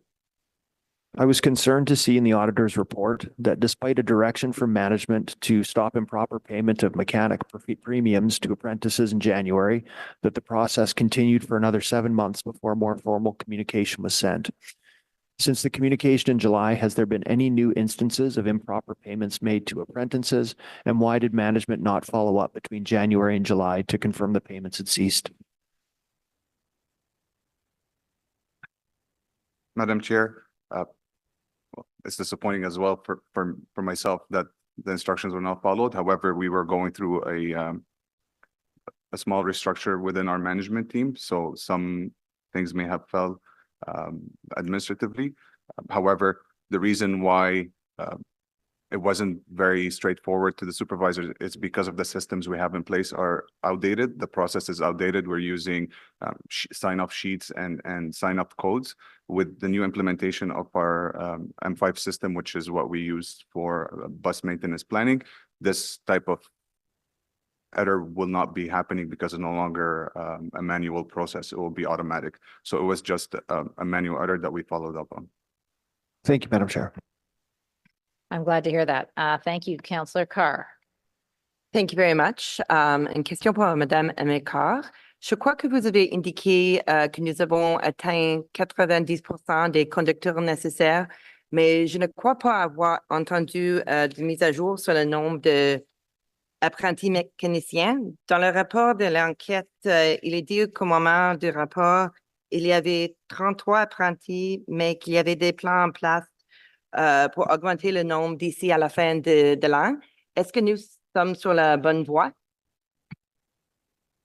Merci pour la question, Madame Chair. Oui, alors pour les opérateurs, les chauffeurs d'autobus, pour la première fois depuis que je suis ici en 3 ans, on a atteint notre objectif d'avoir le bon nombre de personnes et d'être capable de faire face à l'attrition parce qu'on sait que les trains, c'est dans le même bassin des chauffeurs qu'on vient chercher les gens. Alors, on a le Trillium Line qu'il fallait ouvrir, on a l'Est qui on travaille dessus, il y a l'Ouest qui s'en vient. Donc, pour la première fois, on peut dire que nous avons atteint notre objectif et nous en sommes très, très fiers parce que même malgré la pénurie de main-d'œuvre partout, OC Transpo, avec une bonne équipe de recrutement en place, a mis ça. Donc, ça, c'est très, très bien. Au niveau des mécaniciens, c'est beaucoup plus difficile pour les raisons que j'ai évoquées tout à l'heure, à l'effet que le marché est très, très bon pour ces gens-là parce que dans le privé, ils peuvent avoir 3, 4, 5 $ de plus de l'heure et puis ils ont tous les week-ends off puis ils ne travaillent pas la nuit. Ça, c'est vraiment le travail rêvé pour tout quelqu'un qui travaille manuellement. Nous, à OC Transpo, on est en centre de transport, on doit offrir du service 24/7. Et comme je l'ai mentionné en anglais tout à l'heure, moi, mon rêve, c'est d'avoir beaucoup de gens qui travaillent samedi, dimanche parce que c'est là que j'ai des autobus disponibles, parce que j'ai moins besoin d'autobus sur la route. Alors, je pourrais faire tous mes maintenances préventives pendant les week-ends. La semaine, je serais super. Malheureusement, ce n'est pas le cas. On a à peu près une trentaine d'apprentis. Ça prend 5 ans pour les former. L'équipe sous le acting CSO Dwayne Duquette a mis toute une structure en place à ma demande parce qu'on avait des lacunes à ce niveau-là. On l'a reconnu. D'ailleurs, on l'a partagé aussi à l'auditrice lorsqu'elle nous en a parlé. Et moi, je suis très contente de ce que je vois, très honnêtement. Ça va prendre du temps. Puis, on identifie aussi un certain risque pour ces transports parce qu'à un moment donné, il va falloir qu'on continue quand même à attirer des mécaniciens. Et là, ce qu'on voit, c'est que les gens qui sont déjà formés, qui ont leur licence, ils viennent pas chez nous parce qu'ils vont dans le privé. Et on a été même plus loin parce qu'on est proactif dans nos actions. On a donné un genre d'incitatif à nos apprentis pour que quand ils vont graduer, qu'ils restent avec nous. Parce que la dernière chose qu'on veut, c'est mettre 5 ans sur eux, puis après ça, ils vont avoir leur licence et ils vont s'en aller dans le secteur privé. Donc, on a mis un genre d'incitatif en place pour justement les retenir un petit peu. Est-ce qu'on est à risque aujourd'hui d'en perdre? Oui. Est-ce qu'on met le maximum de choses qu'on peut mettre en place tout en gérant les fonds publics? Oui. OK, bon, merci beaucoup pour la mise à jour. Je l'apprécie. Autre question. I will skip it into English. I was interested in the fact that we had somebody with falsified credentials working on staff. Is this something that's happened before? Was this a case of falsified or they didn't have adequate credentials? Sorry, I read my question out wrong. How did it happen that we had somebody without adequate credentials? Is it because they were falsified or they just simply didn't exist? Sorry, I misread my own shorthand. You can see why. Madam Chair, we work very closely with the Skills Trade Ontario, which is the group that oversees the apprentice program from the provincial government side. However, they were going through a change in their systems. I'm not too sure of the actual details. And that's why some of the records were not showing. Our team actually did follow up with STO, and we manually verified that this person was indeed registered, and it was an error with their system, not on our side. It just took a few months to get a solid response on that, which is why it showed in the report. Okay, so this is really a one-off type event. Okay, perfect, thanks. And then I just had one silly question at the end. With respect to the vendor issues, I'm assuming that these are vendors that are on a standing offer, correct? And that you're accessing them all of the time? Yes, that's correct, Madam Chair. Okay. I have some questions about dollar values, but I'll ask them outside of Audit Committee. Thank you. All right. So, seeing no further questions, we have a recommendation that the Audit Committee receive the investigation of OC Transpo bus maintenance report and recommend that Council consider and approve the recommendation. Is this item carried? Carried. All right. So we have two more items here. Neither has a presentation. So, committee members, for the semi-annual report on follow-up procedures, you have questions for the Office of the Auditor General? Overall, it was a very positive report. Things are moving along. Some still not finished, but still moving along. All right. Well, so seeing no questions, the report recommendation for this one is that the Audit Committee recommend Council receive the semi-annual report on follow-up procedures. Is this item carried? It's a good one. Okay. All right. The next one then is with the Auditor General's audit work plan. This is letting us know that she has a plan for the Ottawa Police Service. Questions, comments? Councillor Hubley. Thank you, Chair. I have hopefully just one or two questions on this for the AG. The items listed on page 3 that say that they'll be reviewed for up to 2027. I'm concerned that some examples on there, such as the rules for during protests. Do we know if the Ottawa Police are internally reviewing that right now and not waiting for the AG to report back? Because there's a lot of concerns with, for example, covering faces and things like that to do with the current handling of these protests. So do we have any indication that they're looking at this now, or are they waiting for your report? Chair, the Ottawa Police Service three-year plan that we put together is very similar to the plan that we put together for the city. I'm very proud of it. I do want to just highlight that this is the first time ever that our office has been requested to do work of this nature for the service. So we're very much looking forward to being able to provide some value to the service from this perspective. So very similarly to our plan, we lay out what we anticipate getting done within this period of time and scope. So in this case, we're anticipating starting these 3 audits by the end of 2027. This additional list that you see are those for consideration. So we always have a list of considerations in case something comes up. I could give you an example of we're going to go look at staffing, and we find out that there's some significant changes in that area that perhaps warrant a pause in that work, and then we may rethink what it is that we're looking at. So I firstly want to caution that this is a kind of a list for us to select from if priorities need to change. It is not currently a priority that we are looking at during this 3-year period.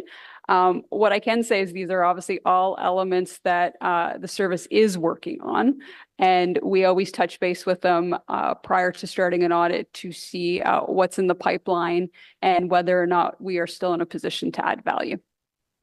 So you're able to confirm that they are looking at all of those items right now, that there's some activity happening on trying to improve or on those items, and also based on your comments, you're saying you may not look at these items, that they're not actually items you're going to look at. Are those 2 points correct based on what you just said?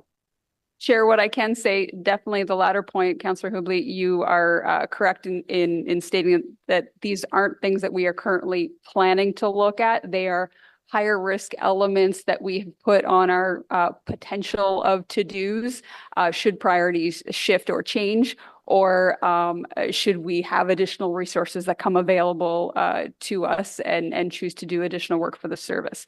What I can say is these are all high-risk elements that we've identified, and they're moving pieces. I don't want to speak for the chair of the Ottawa Police Service Board or for the chief with regards to their specific actions at the moment. It would be inappropriate for me to speak to that at Audit Committee. It would be for a discussion at the Ottawa Police Service Board. Yeah, I'm not asking you to speak for their specific actions. I'm asking if you have any indication that they are looking at doing something internally now to improve in those areas. I'm not asking you their specific actions. Because to me, that would help prioritize whether you look at any of the stuff or not. And my concern is that they may not be doing anything and waiting for your report. I'm trying to get some clarification around that. So I'd appreciate it. It's as straightforward an answer as I can get from you. Chair, I'd be happy to answer, but I just do want to put a caveat around something that hasn't been stated. Is this item is being brought to committee, so you understand how my office's resources are being used. It's very important to see the delineation between the Ottawa Police Services Board and the Audit Committee's role with regards to this particular item, which is why I'm caveating my responses. I think all of you know I'm a very direct individual usually, so please know I'm not trying to be evasive with the question. I'm just trying to ensure that I'm not breaking kind of that legal boundary with regards to which oversight committee is responsible for which items. What I can say is, just like we do with our audit plan, we conducted a risk assessment that outlined these particular elements as higher risk. That being said, I can state, and I'm sure that the chief and the chair of the board would be comfortable with me stating this, these are all elements that are on their radar.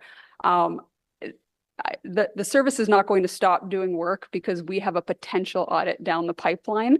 And if they do, that's something that's out of my control, not something that I'm currently aware of. Okay, well, we're in a very fortunate position because I'm sure taxpayers would like to know answers to these questions. So we're in a very fortunate position that the chair of the audit committee is also our representative, one of our representatives on the police board. So Chair Curry, I'll take this up with you offline and see if we can get more direct answers for taxpayers on that. Thank you. Thank you, Councillor Hubley. I think you'll be hearing a lot more from the Police Services Board on some of your questions as well. And I will note that our next speaker is the Vice Chair of the Ottawa Police Services Board, Councillor Carr. Thank you very much, and thank you for your work on this. I just wanted to ask, I believe you mentioned, so this is the first time that the Ottawa Police Services Board has asked for the Auditor General to be involved in some of the work for the police service, correct? Chair, yes, that is correct. I've spoken with previous board chairs, and this is the first time that it was, I guess, an item of appetite for the board. So you previously had done an audit earlier this year on the Ottawa Police Services Board with respect to the response to the convoy. How was that audit? Who asked you to undertake that audit? So that was a joint request that came through the city manager's office as well as the chair of the board with support from the chief. So we have conducted, in this case, there would be 2 audits in the past over the tenure of our office, but we have never been requested to put together a plan and to then conduct those at, I'd say, at our leisure, so to speak. So where we have the determination of what the audit topics are per se. 400 million? And if you're curious as to what the previous audit was, there was an audit with regards to the Ottawa Police Services Board governance that was conducted quite a few years ago. Okay, so specifically, this is the first time that you've ever looked at Ottawa Police Services, which I think is really important to highlight because the amount of the budget that they have as a proportion of city services, it's like 9.7%. I think last year I'm close. I think it's really critical that we have the involvement of the AG. So it's something that I really welcome and look forward to your involvement. Thank you. Thank you. All right. Thank you very much. So seeing no further questions here, the motion for this one is that the Audit Committee recommend Council receive the 2024-2027 audit work plan for the Ottawa Police Service. Is this item carried? Carried. It's receiving. Yeah, so is this item received? Yes, received, received. All right, so in-camera items, I see none. Notice of motions, does anyone have anything? We are not aware of any. Inquiries, any inquiries? No. And any other business? No. All right, our next meeting is November 25th, 2024. We'll see you all then. Thank you very much. I had a murder in my ward last night. Yeah, right next to my ward office. I know, Herringate, terrible. Anyway.